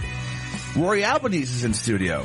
Rory! Hey, guys. Rory's performing at Catch a Rising Star in Princeton, New Jersey this Friday and Saturday. Go to RoryAlbanese.com for tickets and all additional tour dates, and on Twitter it's at Rory Albanese. And you just shot your special? Yeah, last night. I just shot it. It was awesome, man. It was one of the most fun experiences I've ever had in my entire life. It was so cool. Now, you were out of stand-up or not doing it full-time for how many years? Well, I started doing stand-up at like 22. I actually talk about this in my act a little bit, out of college, but my I have an Italian dad, and he was like, no, you got to get a job. You know what I'm saying? And stand-up, as you know, isn't really a job. Yeah. So I got a job as a PA at The Daily Show with Jon Stewart, like in 99, right after Jon Stewart had started. Uh-huh. And then, I figured I'd do that for a few months and then, move on. But then it became The Daily Show, and I sort of stayed at the show. I was there 14 years, but I did every job. I worked my way up. I ended up being the EP of the whole show. There was never a job that you didn't hold. No, I literally did. I did the thing like when they talk about coming out of the mailroom, like I did that. And then, so I was doing stand up the entire time I was there, but it was, it couldn't be full time. So I did a half-hour special for Comedy Central, like in 2010, but it always felt like stand-up was getting 10% of my time, and 90% was going to the Daily Show. So then I did the nightly show, which I got to be on, which was really cool. I got to perform on that, and then when that ended, which was August, I've been doing it only full-time for the last, whatever that is, 8-9 months. So I've been doing it for 17 years, but as a full-time, nothing else, dude, like probably, a year. And then, is this the first time it's felt to you like, hey, I'm doing this for me now? Yeah. Not for Larry, not for John. 100%. This is for me. And it's funny because John came last night to watch because I did, he taped 2 hours back to back. So he came to the first one, and afterwards there was just like this nice moment between me and him where he was like, all right, like, you're the man now, dude. It was just cool. Like he saw me kill an hour, So it was really awesome. It was definitely a moment for me in my life where, when it ended, like, stand up, like you never feel good. Like as a comedian, no, I mean it. Like you can have the best show of your life and then 37 seconds later, you feel terrible about yourself. It's just, this is one of the first times for like, I've sustained being happy now for almost 4 hours. So I feel good. You know what I mean? I'm sure by tonight I'll be bummed out again, but man, for right now, I feel good. Yeah. It was good. It really went well. And I shot it in Brooklyn, which was nice, at the, Williamsburg Music Hall, it's called. Yeah. It's like it holds like 250 people. So it wasn't like this overwhelming, massive. Space, it was a perfect space for stand up. It looked good. It was fun. It's like a really great group of people came out. So I had a really fun night. And then afterwards, it was the reason I came a little bit later. You know what I mean? I was like, oh crap. It was fun, man. It was a good night. So it was, and now what's fun is I get to start working on new stuff. So these gigs in Princeton, I have my hour, but I'll start peppering in some new jokes. And that's the most fun thing about taping the hour, is feeling like that hour now exists. And now I can start working on the next one. You know? So, and also, like, you don't have to worry about flipping all the jokes until it gets on TV. Exactly. By that point, they all have to be, Yeah, they'll be gone. Yeah, so like it probably won't air. It's supposed to air on Showtime, I think probably in like December. But having worked in TV as long as I have, I don't believe anything's on anything until it's on it. You know what I'm saying? Like you know how that works. All of a sudden the guy who runs Showtime, decides, but we don't do stand-up. But you never know. So, but it's shot. It looks good, and it'll end up somewhere. So. Well, when you started on the Daily Show, it was kind of just a cable show that now Jon Stewart, who, everybody knew was funny, but didn't have that one successful breakthrough thing yet. When did you guys know, this is the real deal? I think for me, working there, because I wasn't, really intimately involved in the, inner workings of making the show. I worked there, but I wasn't at the, dealing with John everyday level until I was there, a few years.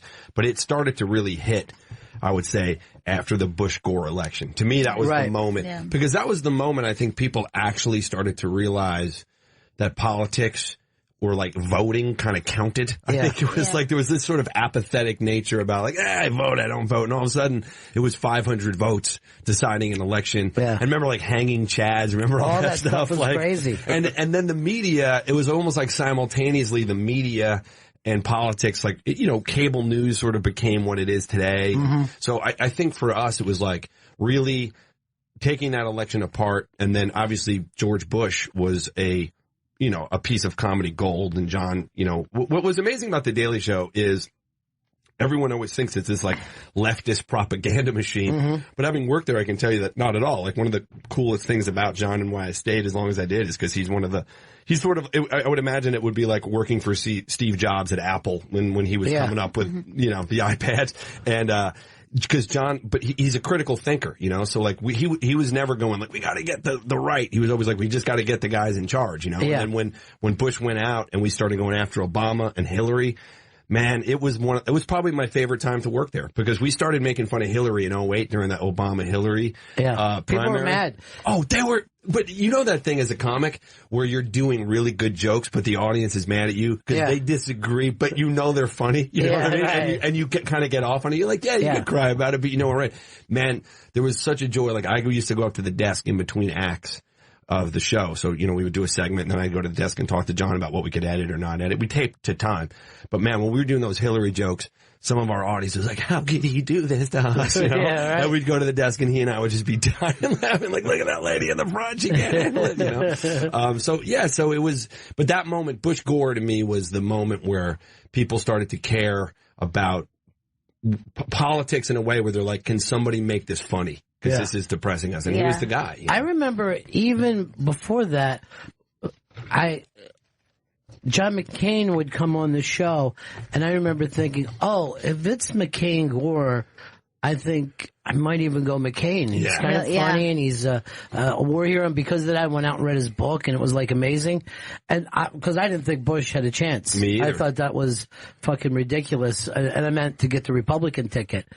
And then when he went past McCain, some people think dirty tricks or what, I forget what it was. McCain has a black baby or something fucking crazy. There was all that. They had Karl Rove, right? An illegitimate kid or something. Dude, me and Gail were sitting outside having a smoke yesterday, and Karl Rove walks by. And it was the nuttiest thing. The weirdest. Because Fox is right here, right? Yeah. Because, that election was, I think, for me, it was a political awakening because I was a high school age and it was a big deal to me, but I didn't realize that it was that way for everyone. You know what I mean? There was that shift. So Karl Rove was a villain of my childhood. Yeah, that's funny. He was isn't it funny Darth now? Vader just walked by. but he looks normal. You know what I mean? And you're just well, there he is. He's just a guy. But now I feel with Trump, you look at Karl Rove and you're those were simpler times. Yeah, the simple times when people, you know what I mean? Karl Rove, I'm I'd kill for Karl Rove. Just when you're just those people believe in something I disagree with. To go back to that would be just unbelievable. Because at least they believed in something. Yeah.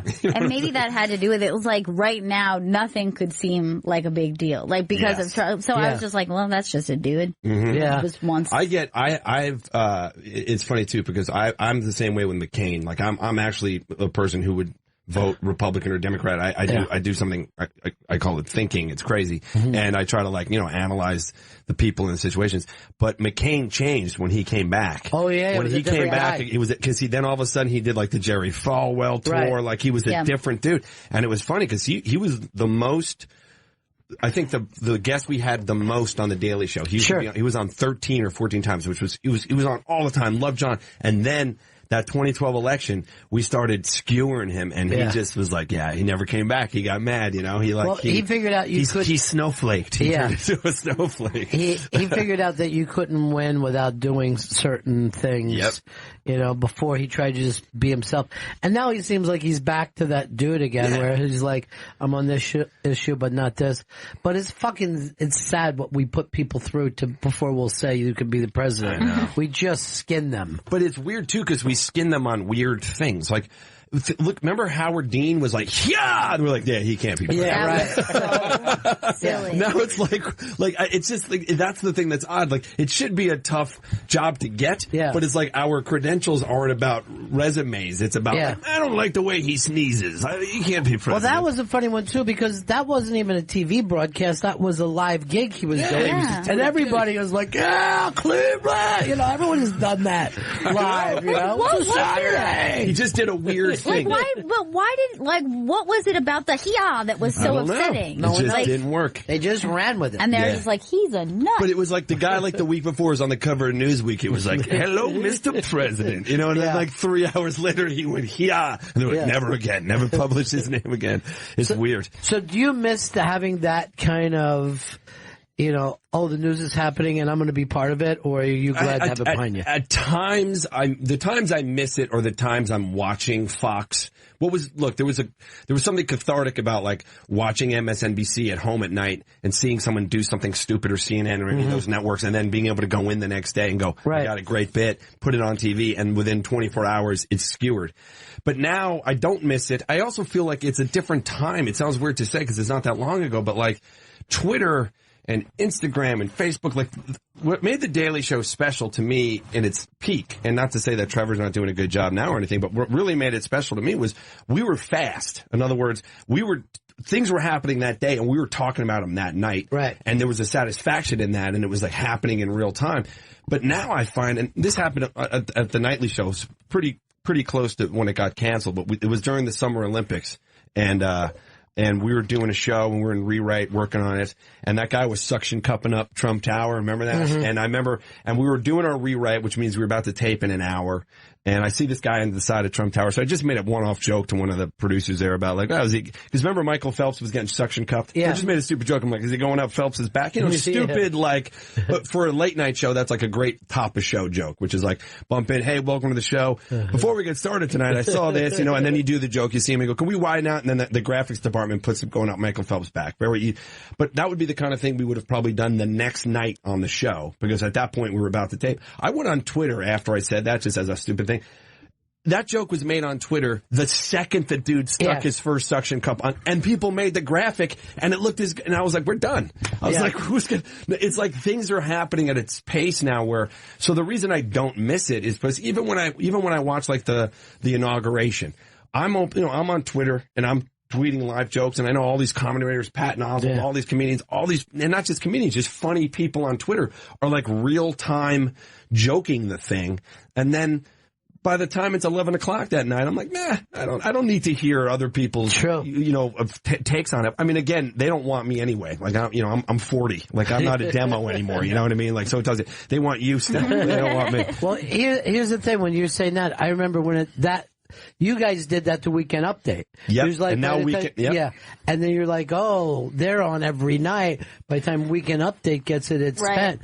Now look, there's going to be something faster than Twitter. Yeah. You know what I mean? Who knows one day? But I do think now SNL couldn't be more, I mean, that's the thing about Lorne Michaels. Like, the dude is like, that's why he's like a god to me, because it's like that show has been consistently good for 40 plus years. But now, once again, it is more relevant than anything on TV, because I think the reason Oliver's show is so good and Samantha Bee's show is so good, because now there's this, it's almost like the way to combat the speed of the internet is to, okay, well then let's take a week. and let's digest it and actually deep dive it and talk about it and not have the quick jokes, because the quick jokes are happening. So now I look forward to SNL every week going, what is their digested take on this thing? Right. Or Oliver, Oliver will take that one topic and just go deep in it. And it's cool to watch. To me, that now has become more interesting than the, quick turnaround. And look, and the other thing too is I also just did it for a long time. So there is working in production is tiring, man. It's exhausting. I was just talking to John today about last night's show, and we joke around about it all the time because people are like, oh, you guys must miss it. And he's like, nah. No, we miss it. Yeah. But you don't miss the waking up at 9, not waking up, getting there at 9. It was like working in news, Yeah. And we're we have to tape the show by 6. So we were there 9 to 9 every day. I was there 14 years. He was there, 16. So, he left 2-3 years after I quit. And I always joke around with him about that too, about, once I left, it wasn't really worth doing.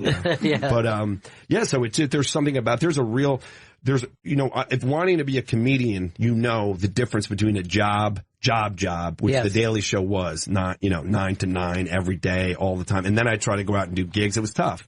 And even at the nightly show, I was working from 9 to 9, and then I go to the cellar and I do spots at 1 in the morning and I'd get 6 hours of sleep. It was just, I was tired all the time. So the difference is, in order to really be good at something, you have to have some downtime. Stand up is a thing where there's a lot of downtime, but it's almost like you need it. You're on stage. Sometimes I'll do 3 shows in a night, doing a gig or doing 7 shows over a weekend, and you're talking for an hour straight, 3 hours, 3 times in a row. You're tired, so it's you kind of need to veg out. You kind of need to lay in bed and need a sandwich, it's part of it, So, but I do, what I do miss about working in TV is the people. I miss a writer's room. Being a part of a team. Yeah, a writer's room is a fun thing to be a part of, because there's just a lot of funny people in a room, and even the stuff that doesn't get on TV, you get to come in the morning and say stuff. You get to say things in a writer's room you're not allowed to say in human environments. You know what I mean? It's it's the safest space in the world. So. It's also funny too, because that's a room where it's not even that people are just funny, but they couldn't really do anything else. They wouldn't be an asset in any other work. That's exactly right. And you're here, they're deadly. But anywhere else, they would be in real trouble. It's the worst group to survive the apocalypse with, because they have no skills. None of us, we could build a shanty town. We're all I think he can juggle. Does that help? You know what I mean? You want to hang out with blue collar people in those situations, people who can use tools and actually have a skill.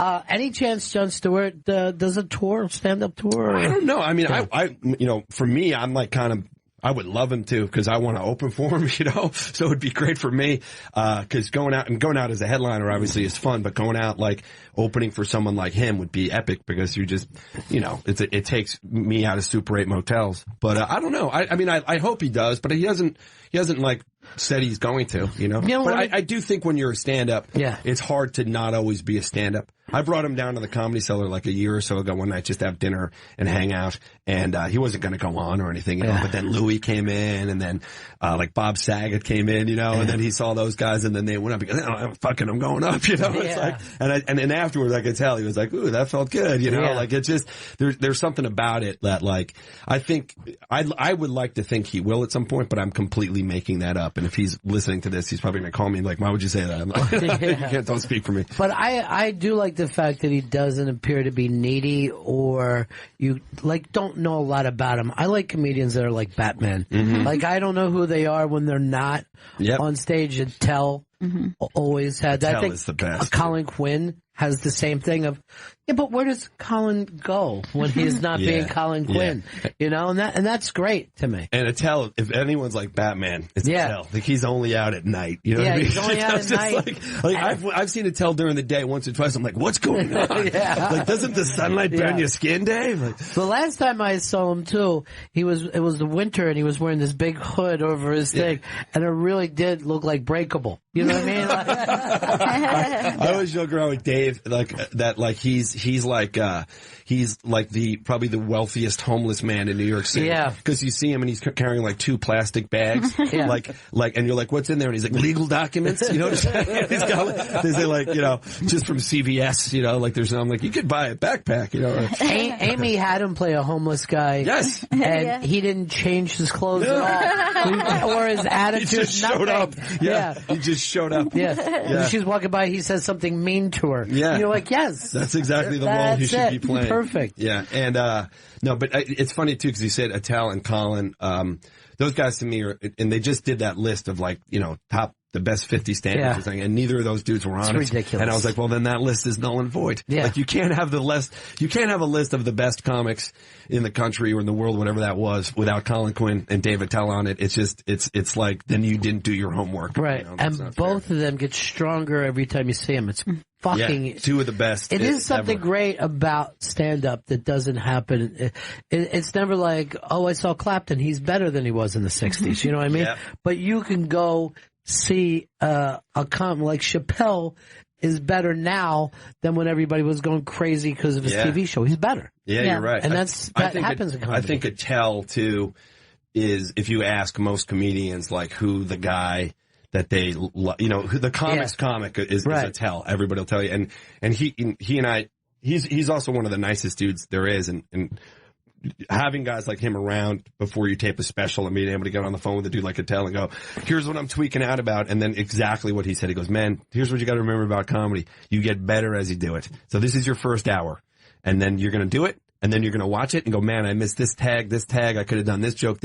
Right. He goes, guess what? The next one's going to be better. He's like, I'm better now than I've ever, like, you just, because you're just, the more you're on stage. I mean, Lewis Black, who's like my comedy mentor, that dude on stage live, it's like watching, it's like watching like a maestro conduct an orchestra. He does stuff on stage that, because he spends most of his life on stage. It's like, I watched this documentary on Netflix about this surfer, John Florence, who's like the world's best surfer. And he said he spends 14 hours a day in the ocean.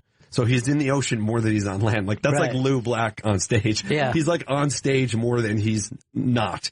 And you watch him on stage and you go, yeah, he can do things. Like, he does things on stage now where he's talking to the microphone and he'll just walk away. You know what I mean? And he's like still on stage talking and like he's 10 feet from the mic, but it completely like he can like build the tension in the room to a point where like, is this going to get funny? And then he pops the balloon and like, but you know, you just get better. That's what's so fun about stand-up. That's what's so addicting about it. Yeah. It's like, you know, I never really played golf, but I know like that's the addiction of golf. Yeah. It's like you hit a ball one time and you hit it well. And you're like, well, now I can golf. And then every other time you hit it, it goes in the woods. And you're like, what did I do that one time? And then the addiction begins to try to hit it straight. And, you know, you try to, and that's sort of to me what comedy is for me. It's like, you can kill, like, that's why I feel so good about this hour last night that I did. Cause I had fun. It went well.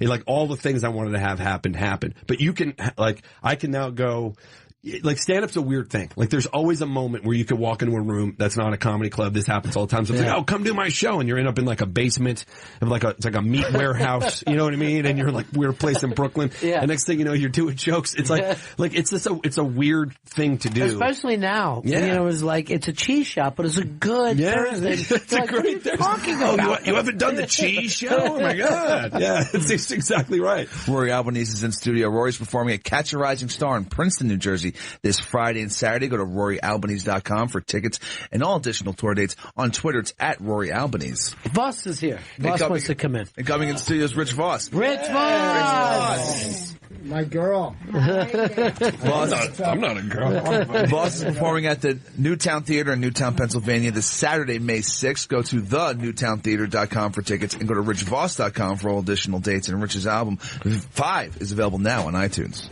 Wait, where Reservoir Dogs is a shirt? Yeah. You know that they were at the Beekman Theater the other night? They played it, and then the whole cast came out. 25 years since Reservoir Dogs. Out, really? Yeah. Was Buscemi there? And Buscemi was there, and from what I heard from people, Buscemi got the biggest applause of everybody, even Tarantino and Madsen, which is surprising. Well, Madsen, I can see not getting the biggest applause. Madsen, I think I would go crazy for Madsen. Really? Still Mr. Blind to me. I didn't fuck about anything else. The way he skipped around after he cut off that guy's ear. Yes. That was probably the best orgasm I ever had. And that's it. You can't even get an erection without an ear getting cut off anymore. Well, that's how I am. And then Bonnie just texted she's waiting for her first orgasm. That's funny. She's watching Reservoir Dogs, giving it a shot. It's so hard for her to text now without the thumbs. Another way I come. This show took a very dark turn. Yes, well, that was lost. There was like a shadow that comes over. It's like, what is this called? It's like Karl Rove coming into the studio. Well, I don't know. You just wait. When a headliner comes in, it's different. It's well, good night, everybody. No, you're a good Thanks kid. for having me. You're a good kid. And what do you call it? What was I going to say about that movie? I don't know. You're the headliner. You can't just plot. It doesn't matter. I'm doing an hour. I got time to kill. I can just go, hey, where are you from?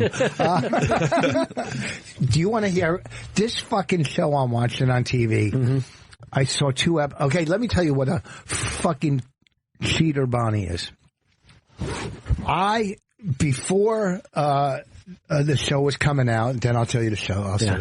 I go, we have to watch this. This is going to be a great fucking show. It's coming out. So it came out. We were watching another one, whatever we were watching, who the fuck, Homeland or whatever. Yeah. You know, and that's our lives. Laying in bed, we watch a show. On sex night, we have sex. Then on sex night, we have sex. Then we have our snack, and we go back to the show. Sometimes. Wait, does the same night sex and snack night or the same night? Well, snack night's every night. Every night. Snack Good night. for snacks. Good for snacks. But, you know, if it's a movie, we'll stop the movie in the middle, have sex, have our snack, and watch the rest of the movie. Right? So, I go, we have to see this show. It's going to be great. Nah, it doesn't. Let's finish what we got. Da, da, da. So every week I would go, let's watch it. She goes, nah, I don't want it. I didn't hear good things. So this fucking Monday night or whatever, I'm laying in bed. I go, look, we already watched what we have. I'm sick of the Americans, although I invested 2 or 3 years. I go, can we watch the show? And she goes, listen, I got to tell you, I've been watching it while you've been on the road. This fucking TV cheater watched 6 episodes. Okay. Now I can't figure out how to do it downstairs so I had to go purchase it. Okay. And it's Feud with the fucking, Betty Davis, Joan Crawford. Yeah. Oh, good. I watched 2 episodes. It's so fucking good. It's really good. Susan Sarandon and, Jessica Lange, if they don't win Emmys for this fucking show, You're quitting. I'm quitting. You're quitting. I'm quitting. But it's so good. But isn't that's going, what kind of wife would do that to her husband? That's not right. And sit there with all the other stuff she did it with Schitt's It's so Creek. funny. I thought you were talking about Joan Crawford for a minute. I'm like, whoa, you mean Bonnie. Yes. I'm sorry. Excuse me. We'll get back to you. What I'm saying is, you can't, it's unfaithful, right? Yeah, but why wouldn't she just sat there, rewatched it, and faked it? You know? She faked She thought about it. There you go. There you go. Hey guys, I got a joke in on Rich Voss. Look at that. Now, first an hour special, now this. Now you're co-head on him.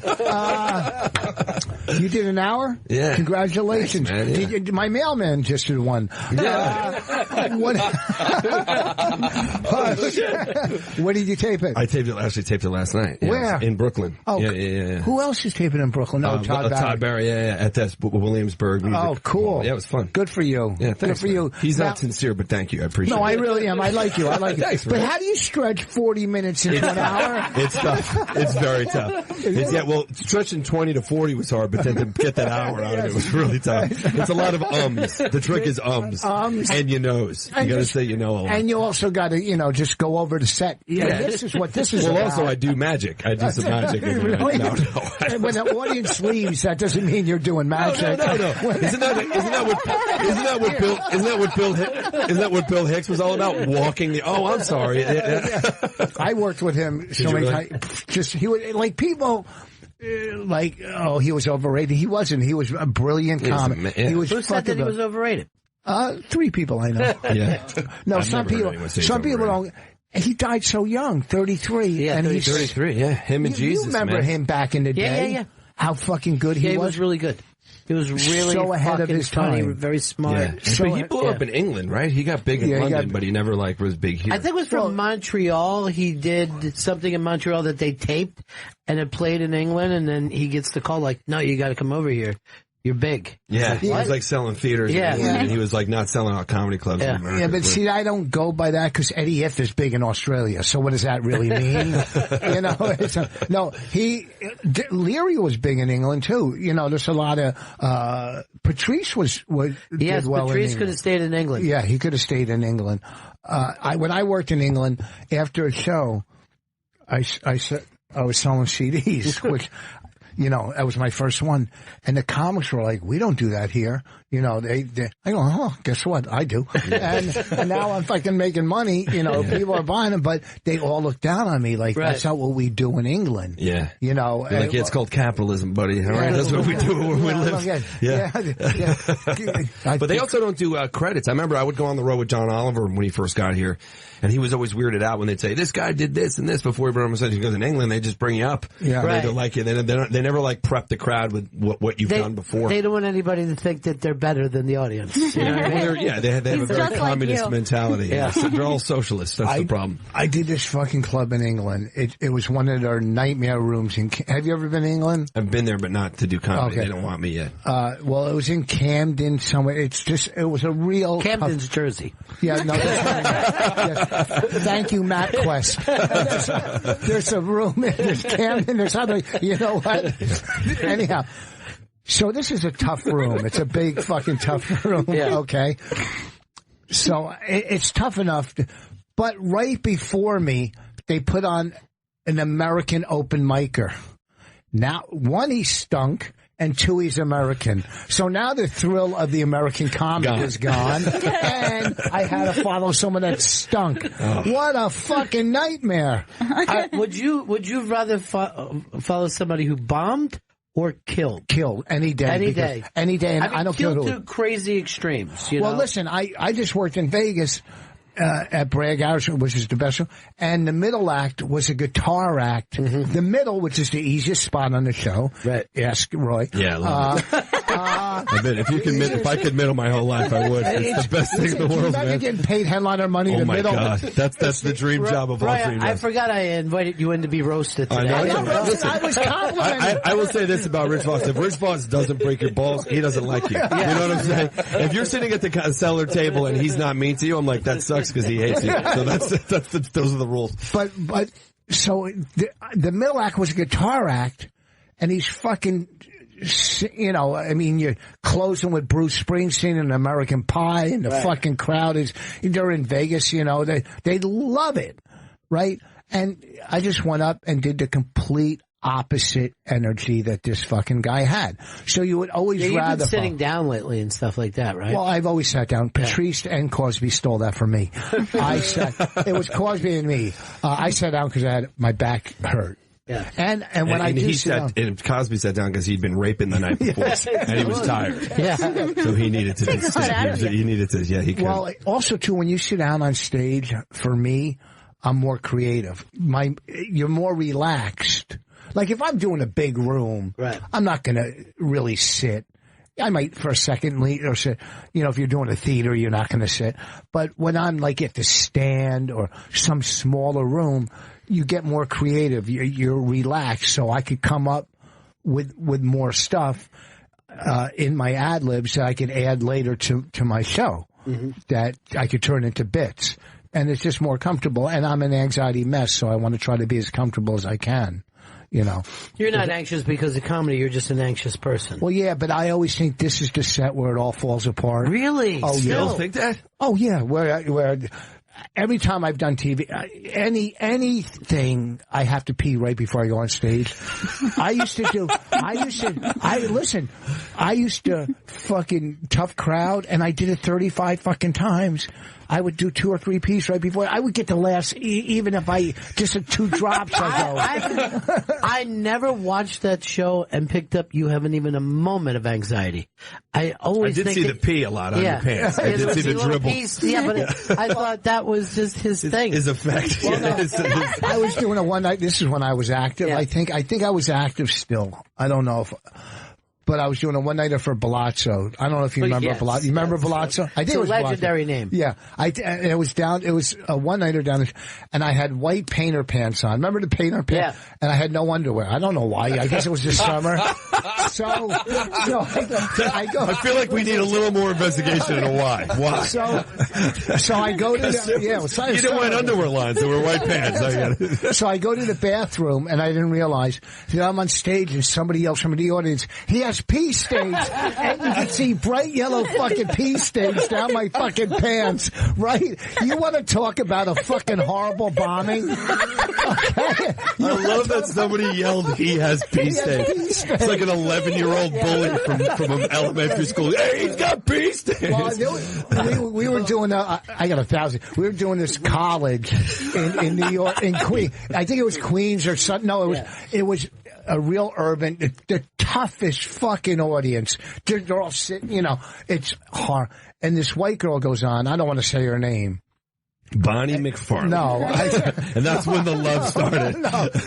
So the girl goes on, and they're just giving her nothing. And then she goes to some comic.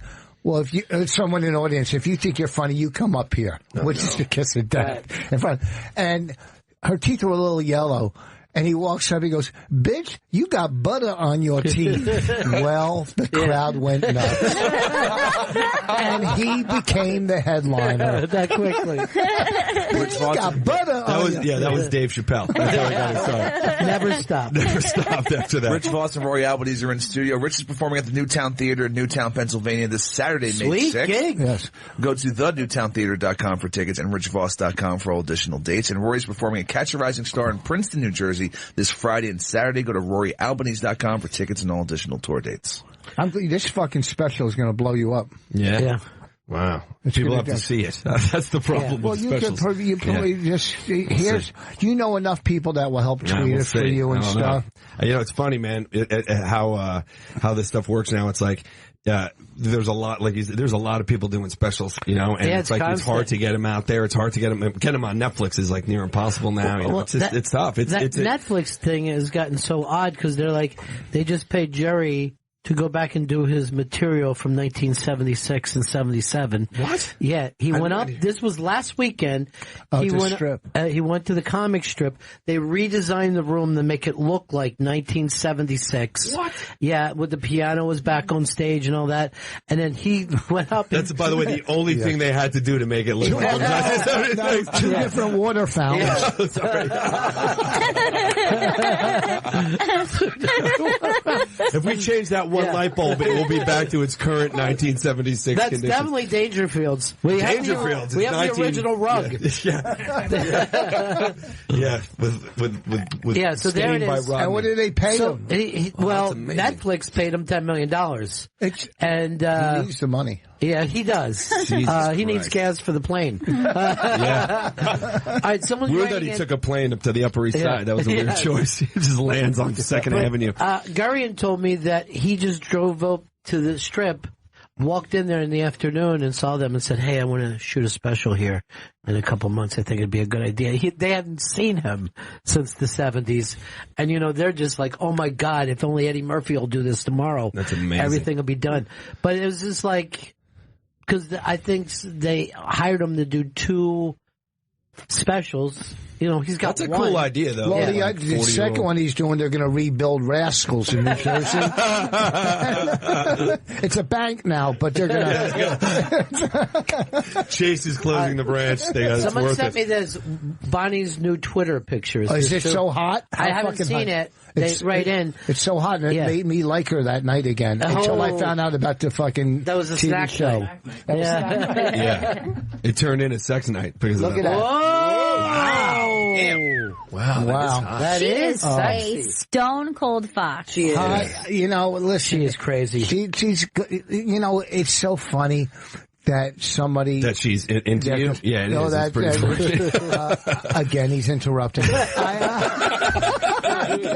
can't even. You try. He's impervious. Yeah, he's impervious. No, the thing is, how beautiful she is, the insanity and the craziness that I have to deal with, and I'm not an easy person, but that picture I would say is a 9 or a 10. Yeah. But when you wake up with her and get all your lectures and all your fucking chores for the day, she drops to a 6. I'm not lying. First thing in the morning, Rich. This doesn't work. She gives me a lecture every night on how I could be a better person. Almost, it's just like just in life. In life, wow. it's just she says like I was on our podcast yesterday. I was ranting about a TV show or whatever, this and that. She goes, well, that's why everybody hates you, because you go about it wrong. You're not easy to work. I go, but I come through. This is the amazing thing is, right? You know how Rich is as funny can fucking be. It's crazy. But then when him and Bonnie together, it even amps up. It goes to a whole different place. Yeah, totally. This is the show that should be on TV. I agree. Just following them. We're just watching them lay in bed watching TV. I would watch that every week. Yeah.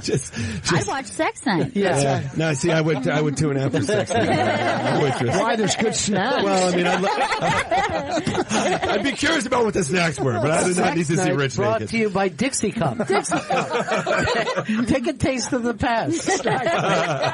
You know what's funny when you see Bonnie out at the clubs? She always has Rich's daughter with, but if you see Rich, you never see the kid. You know what I mean? It's always Bonnie is responsible. Well, and she's such a good mom. Yeah, she is. She's hands down. My daughter is at another level. She goes to a program after school for gifted kids.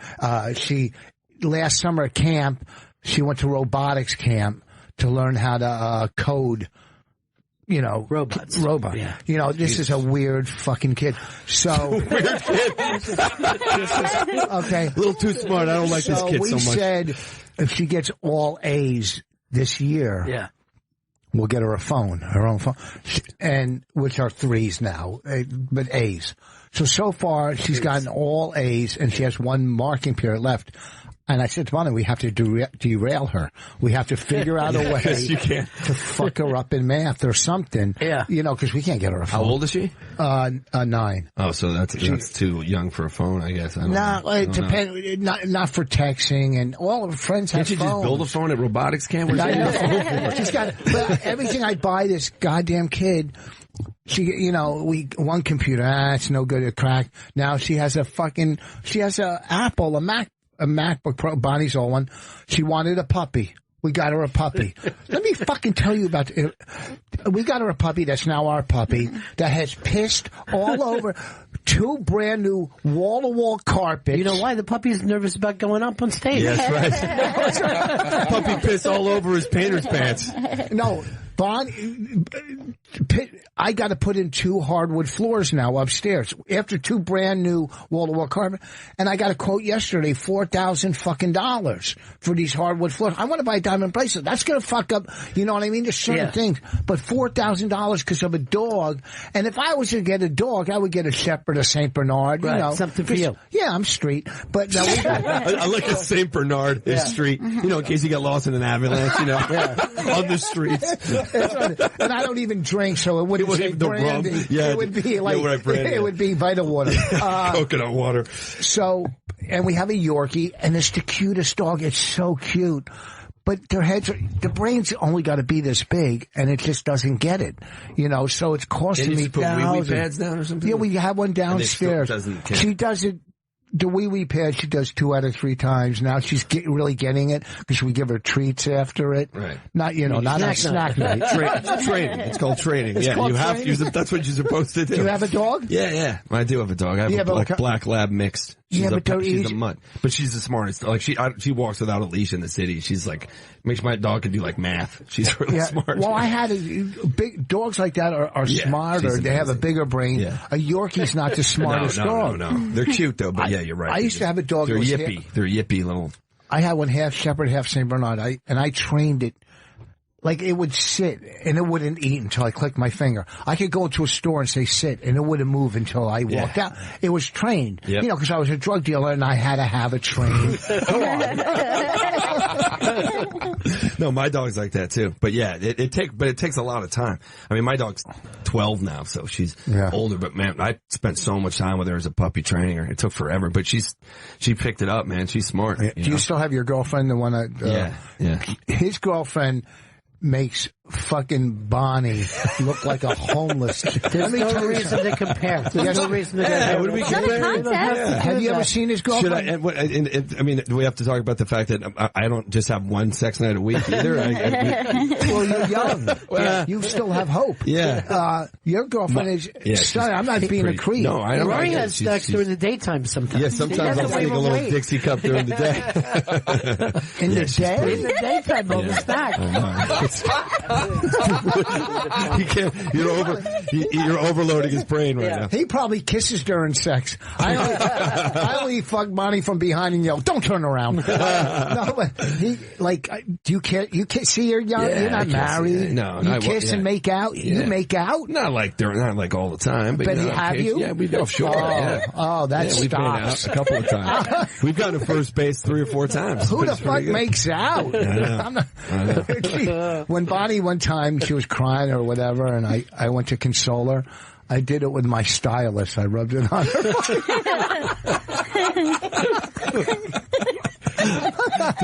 the least sensitive way you can help someone. I'm not really in touch with my emotions. I'm not good with crying. No! You know, his kid will actually work the Roman is very, very funny. And I saw her bring Pete Lee to tears one night. Pete was like, I don't know. I can't think of anything to say back. Yeah. You know, because the kid was so fast. Just Aaron Bird goes, Bonnie and Raina were going out to dinner at the stand, and Aaron Bird goes, "Where you going to eat?" She goes, "None of your business, you perv." You know, it's not. She doesn't get in trouble. What she said to Tim Dillon was, and Bonnie yelled at her. She said to Tim Dillon as she was leaving the stand, she goes, "Good night, fat ass." Right. So Bonnie goes. Bonnie in the car said, "You can't talk to these people like that. They're my friends. This is work. You have to be nicer." So the next night she was leaving. She goes, "It was good to see you again, fat ass." Jesus Christ. That's adorable. I love that, like, her dad's laughing at it. She's like, well, as long as I'm getting a laugh from Dad, why would I stop? I cannot. No, I yell at her if she comes on the podcast and curses, or when she used to come on our radio show before it got canceled. I don't want her to be curse. I want her to be funny. You know, I want her to be like, you know, a Regan or a Gaffigan. Look how far they've gone. Right. I want her to do a show for the Pope.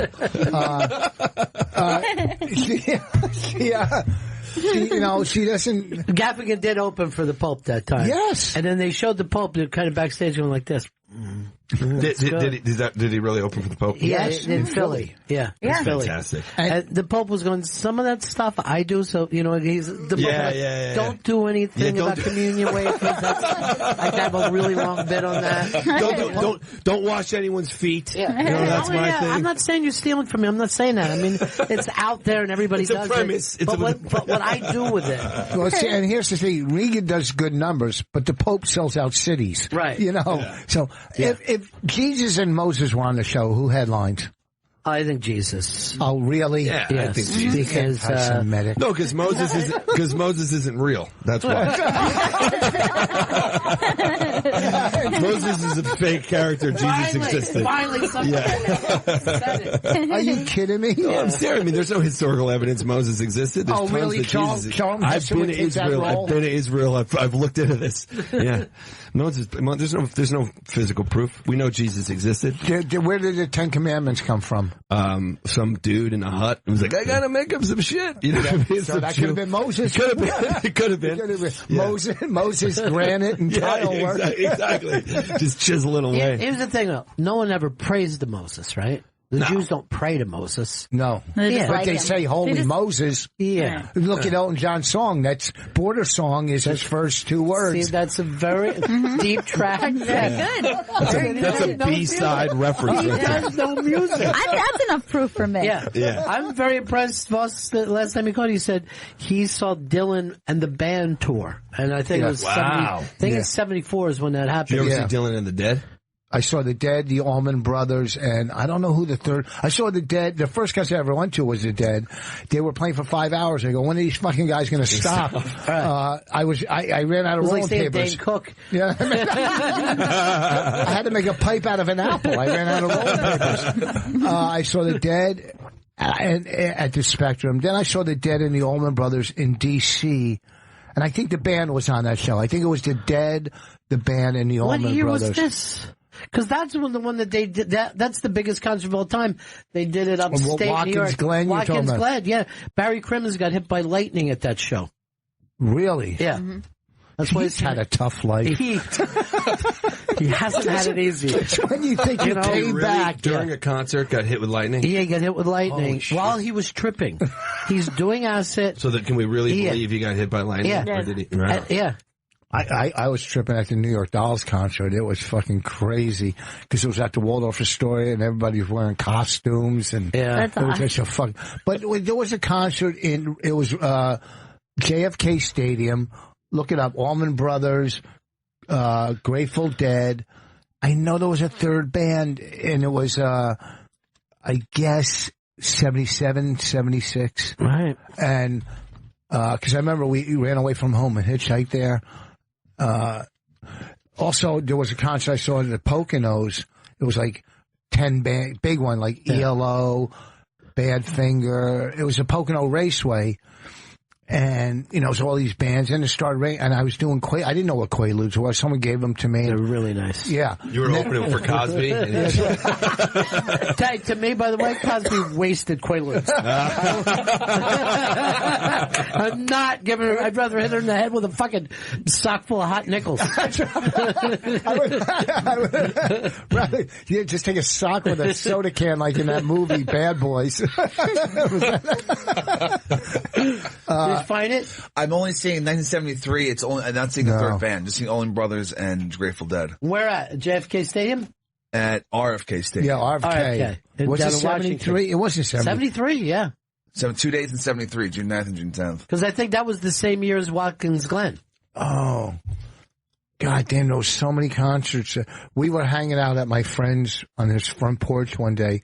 I probably told the story, but we go, what do you want to do today? He goes, some band's playing behind Kane College, free hot dogs and beer. Oh, fuck, let's go. So we get there, it's fucking Springsteen, maybe 80 people, 70.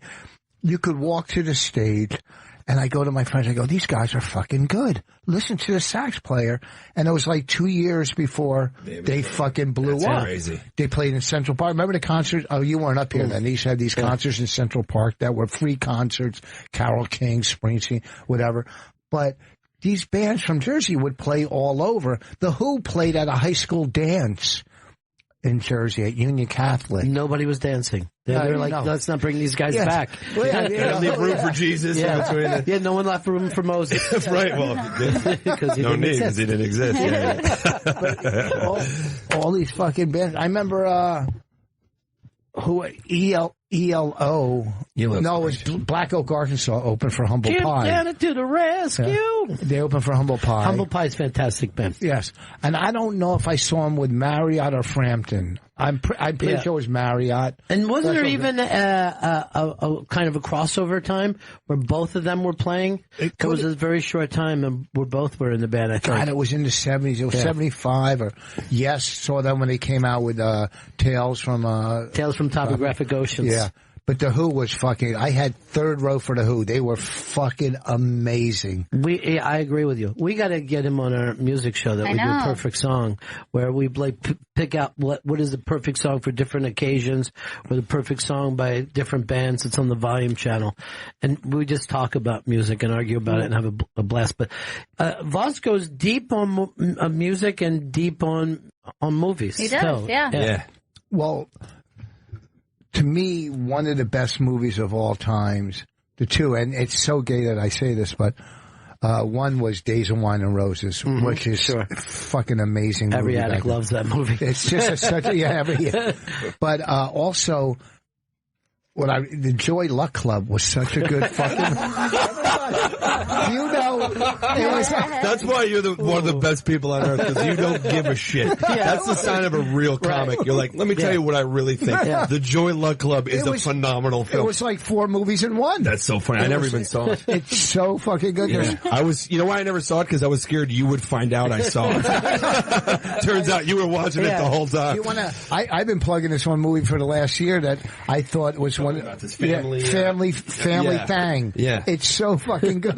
Family Thing. Yeah, I keep meaning to watch it because you were talking about it. You said it's super funny. It's with fucking Jason Bateman, right? Jason Bateman, Nicole Kidman, Christopher Walken. It's so fucking good. Like, there's so many great weird movies. House of Yes with Parker Posey. This is one of my favorite movies of all time. Gail based her life on it for a while. It was very unsettling to be her dad. Let's drink rum and Pepsi out of styrofoam cups. She would just act. Great. I love Parker Posey. Oh, so do I. She can do no wrong to me. She's so fucking great. She's done this show twice, and you have to stop yourself from leaving with her. When she walks out of here, you just want to go and be in Parker and Land. so bizarre, but so great. And every I was movie obsessed she's with in, it. I loved her on Louie too. She was on that later Love season. that of Louie. episode too. Yeah, she was awesome on that. I never saw one episode of Louie. How was it good? I try. It's hard for me to watch shows that I'm shunned from. I heard there's another one called Crashing Out that I'm not on. Is there a reason, Rich? I'm not. No, I saw Ian Edwards, one of the writers in L.A. He goes, your name keeps coming up in the writer's room. As what? Someone we're not using? Shut up. Call me. It is weird, man, as a comic, when there's shows about people being comics in like the environments you hang out in, you're like, hey, I hang out there. Like, how come I'm not in that scene? You know, it always feels. I agree with that. It always feels weird. I was at fucking Boston Comedy Club every fucking night. We did our roast there. We roasted Patrice, Norton. I got roasted. It was one of my main clubs, but I don't know if it was the same time Pete Holmes was working there. See, here's the thing. Pete doesn't have you on his show because he would go home after shooting with you and hang himself with a belt. You know what I mean? We just feel bad. They want to bring people on the set to say nice things about them. No, I'm very good on set. When I did Jim Gaffigan's show, I was very pleasant. People liked me. When I played Lenny Bruce, which I didn't have to audition for, I had some heat then. I was so bad in the run-through, I thought they were going to fire me. Mm-hmm. And then when This is on stage? Yeah, we were doing a run-through. I was playing Lenny Bruce on stage during American Dreams, that show about Dick Clark. But then when the camera started rolling, boom, Rich Voss came alive. I started ad-libbing. Fuck their lines. Their lines. Rich Voss came alive. Rich Voss. You know, maybe the judge was right. I love that the review says Rich Voss came alive. Rich Voss. You know, credited to him. Rich Voss says Rich Voss came alive. Rich Voss and Rory Albanese. The reviews are in. Rich is performing at the Newtown Theater in Newtown, Pennsylvania this Saturday, May 6th. Go to thenewtowntheater.com for tickets. richvoss.com for additional dates, and Rich's album 5 is available now on iTunes, and Rory's is performing at Catch a Rising Star in Princeton, New Jersey this Friday and Saturday. Go to RoryAlbanese.com for tickets and all additional tour dates. I wish I was around. That's close to my house. Oh, yeah, me too. Not far. Oh, wait, what part of Jersey you live in? I don't live in Jersey. I'm saying I wish you were around. Oh. No, I live in New York, yeah. I come by, help you do some That would be fun. Yeah. I love that. That should be really helpful. I'm going to be working on, I'm going to be trying some new stuff. I'd love you to see it. I know. I'm trying new stuff. A new one. And then I heard, well, Billy Bird does a great bit on it, on one of these new bits I want to do. Yeah. And I'm going, well, I haven't heard it. You know, well, it's hard, man. I talked to Attell about this recently, which is there's a lot of people doing comedy, right? Yeah. And there's a lot of specials. And then there's like, people think Twitter, they're like, I saw that joke on Twitter. I'm like, what am I supposed to do? Yeah. Like, you can't, like, do you think, like, well, I heard a guy in the store say something similar the other day. It's like, well, so should I just put tape on my mouth? You know, well, it's weird. It's like, there's this weird line between, because would never steal a joke, obviously, but sometimes you just do, like, whenever I hear another comic does a bit something close to that I'm doing. If it's new, I just stop doing it immediately. But if it's something I've been doing for 3 or 4 years, I'm like, I don't know. It's in my act. Like, I guess we could go back to the, we can go back to who started it first. You know? The more personal you are about whatever. Yeah, it's harder to have that for sure. What was I going to say? There's only so many topics unless you're so obscure like a Maria Bamford or like Janine Dimitri Martin or somebody, that if you put it in your voice, look, no one could steal your voice and your character and who you are. Dude, I've been saying that for years. You got that from me. No, that's the fucking thing I've been saying. No, he's like, no. It was actually weird too because he said it just the way you say it too, like almost identically. I mean, it was like that little pause that I go, wow. What would you say Maria Bamford that did on her show about how to write a joke or something? Oh yeah, she was. This was on Lady Dynamite, her series that she did last year. And she was having anxiety about comedy, and somebody who knows nothing about comedy is trying to tell her, oh yeah, get back in there and do it. And she's like, yeah, all I have to do is come up with a universal truth that nobody's ever stated before. And make it funny. Yeah. Like, that's insane. When you think about that concept of like, it can't be so obscure that nobody knows what the fuck you're talking about, but it can't be something that somebody always says. It's always funny to me when someone who hasn't done stand-up is like, you know what you should do more of? And you're like, oh, is that what I should do?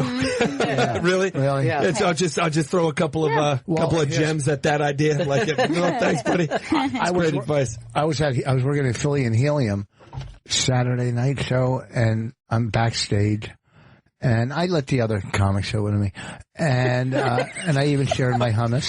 So, see, he's great on set. Yeah, he's great. They come backstage and they go, Maria Bamford and her husband are in the audience. What the fuck?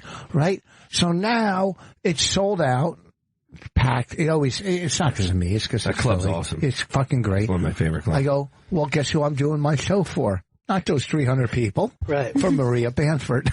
Right. Yeah. But I do talk about anxiety, and after the show, she goes, is that stuff true? Right? Yeah. I go, yeah. She goes, okay, see you later. But there was a heckler or somebody, and I just whatever. She goes, I can't believe how you handled that person, because that's not what she does. Right. When they see that, I mean, we're from fucking New York. You deal with these fucking, and plus the mokes I fucking came up with Bobby and Patrice and Kevin Hart and fucking all terrible of them. Norton. Just terrible people. It's just, and Bill, every night you had to be on your guard. You had to, like, if you wore the wrong sneakers in, forget it. Patrice, you're getting attacked. Is that why you obsess over sneakers to this day? Yes, that's why, I can't stop buying them. I have to say, though, I feel like I miss some of that. Like, I feel like that's why I always love when you're at the cellar. Like, there's certain guys at that table, you, Keith Robinson, like, when, like, you go in there, like, I've gone in there sometimes wearing something like, oh, I can't wait for Rich to see this. He's gonna fucking destroy me, and then, like, you're not in there, and everyone's like, hey, nice sweater. I'm like, no, it's not. I'm like, what's wrong with you guys? Like, there's something about that, like, is getting lost when you're not there, and, like, Nick DePaul's not there that much. Like, it's like, there's two tables there sometimes, and sometimes, like, I love all the comics there, but it's like, sometimes there's no spark there. Like, you need that, like, somebody just, and I love it when the younger comics sit down. Like, there's a couple of guys working there now, like 22, 23 years old, and they'll sit at the table, and they'll start to talk, and Rich will be like, you just shouldn't say, like, don't even say a word. You know what I mean? Like, you're not, I Keith will go, young buck. He calls him young buck. Well, Keith's only half as good as he was. Stroke. He would laugh at that joke. No. The fact is, I don't know if he might even be twice as good. I know, he's so fucking, I know. He really unbelievable. Have you seen him on, you've seen him on, it's fucking so funny. We were at the cellar one night, and fucking Russell Peters walks in. I don't remember every story I told, but he comes in with his entourage, and he's wearing like a pea coat. You know the pea coats, but it's a jacket pea coat. It's cut off here. It's like a short. Our fucking eyes lit up. We lit up like he came in wearing a diaper. Well, we attacked him like it's Russell. No one attacked his whole posse. Couldn't laugh because they would get fired, but and we're fucking fucking Keith just went to that. But Bonnie goes, you look like the little boy on Boardwalk Empire. Well, that was the knockout, right? And so then the next night, Russell Peters came back in, but he was ready. He was loaded with stuff. Yeah. He went on the offense. and he gets it. Right? But his crew was like, oh, I don't know if we can laugh at this. But the next night they were like, good one, Mr. Peters, good one. Another good one, Mr. P. That was a good one. I'm going to tape to some watch you bought me. That is great when you have that big of an entourage that you could buy somebody a ring and then make him take it off and give it to the other guy. Yeah. He fucked up. Yeah, did you just laugh at that? Take that ring, give it to the... Kevin came in last night with his crew. And he's just so fucking funny. Yeah, he's one of the funniest just people. Like, I don't know him at all, but I've met him a couple times. He's just like everything that dude says. I've heard him tell stories just on radio shows where I've had to turn it down because I was like to get air, you know. Very funny. Yeah, he's just one of the funniest people. I can't tell you how bad I fucked up in life. He said he would tweet our movie when it came out, Women Aren't Funny. I sent him the link, but I sent him too much stuff before it, and it was only like half the link or something. Oh, shit. And you only get one tweet from Kevin. Yeah. But he gave a retweet. No, it's become, it's funny, man, like how the etiquette of that, it's like, it's a very weird thing, you know? It's like, you know a lot of people, like I know a lot of people and they have these big followings and stuff, but it's like, I never want to ask people to do it, but then sometimes I'll hit up somebody and go, hey man, like, I'm taping this or I'm doing this one thing, you know, and you'll get a tweet out of them, but it always feels weird. It's like, what's the line? Well, here's what I think for you. Yeah, well, here's what I this would be good. When your special comes out, you ask all, you know, favors, Princeton Catch a Rising Star, you keep to yourself. You don't bring that up. Don't waste the tweet on that. You don't call in. You don't go to John Oliver. Hey, listen. No, I don't go to John Oliver at all anymore. I fucking met him. He's the nicest guy on the planet. Yeah, he is. He and I used to be really tight, but he just, you know, he's on TV now, so it's like busy. He's too busy to hang out with me. We did a show together at Gotham. It was funny, man, isn't he? It was fucking great. He's a brilliant comic. Him, Louis Black, or on the Hannibal. It was just a fundraiser for Gilbert's school. And New York is so fucking weird that all these people have to raise money for the schools their kids go to. Yeah. Like they have these fundraisers. Because, but are they not private schools? I don't know what the fuck they are, but I send my kid to a school and I won't even let my kid sell candy or fucking flower seeds. My kid, okay, we pay enough in taxes. All right. My kid's not going to go out and do sales for you guys. But in New York, but anyhow, working with John Oliver was just and the nicest fucking guy. Yeah, he is. Yeah, when he first came here and he was at the Daily Show, we'd go on the road a lot together and I'd open for him. And probably the most fun experience I've ever had in my life, driving around America with him and watching him see America for the first time. Just be like, I don't understand. You know what I mean? Like, there'd be like a Circuit City across from a Best Buy and you'd be like, why are there two electronic stores? You know, like he couldn't, like, I was like, just everything we have is big and horrible. Like, you know, he just didn't get it. And like, we would do stuff like we'd be parked at a hotel, like, you know, like a Holiday Inn Express, wherever the fuck we were staying. And there'd be like a TGI Fridays attached to the hotel. And I'd be parked here and I'd drive 3 spaces to the Fridays. Just be like, yeah, we don't walk here. Like, I'd make everything as American as possible, you know. Did he yell at you for selling CDs after your show? No, I never sell anything after my show. I don't do any merch. I never do that. But it's funny because every time I'm doing a show, I'm like, why don't I do that? Like, I should just have some stuff. You know how much money I've hidden from my wife because I sell fucking CDs. That's good to know. That's good to know. That'll work. And then while you're doing that, she's watching your shows. Yeah, you're both living a lie. Thank you.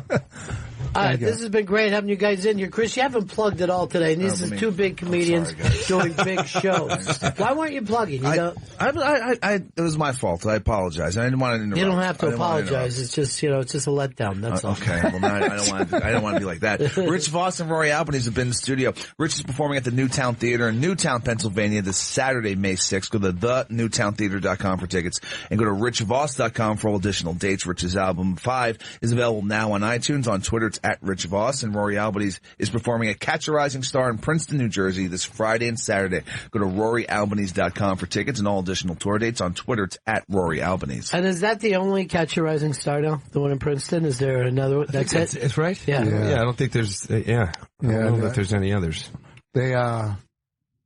No, there's one in Reno. One in Reno and one, I do the big club.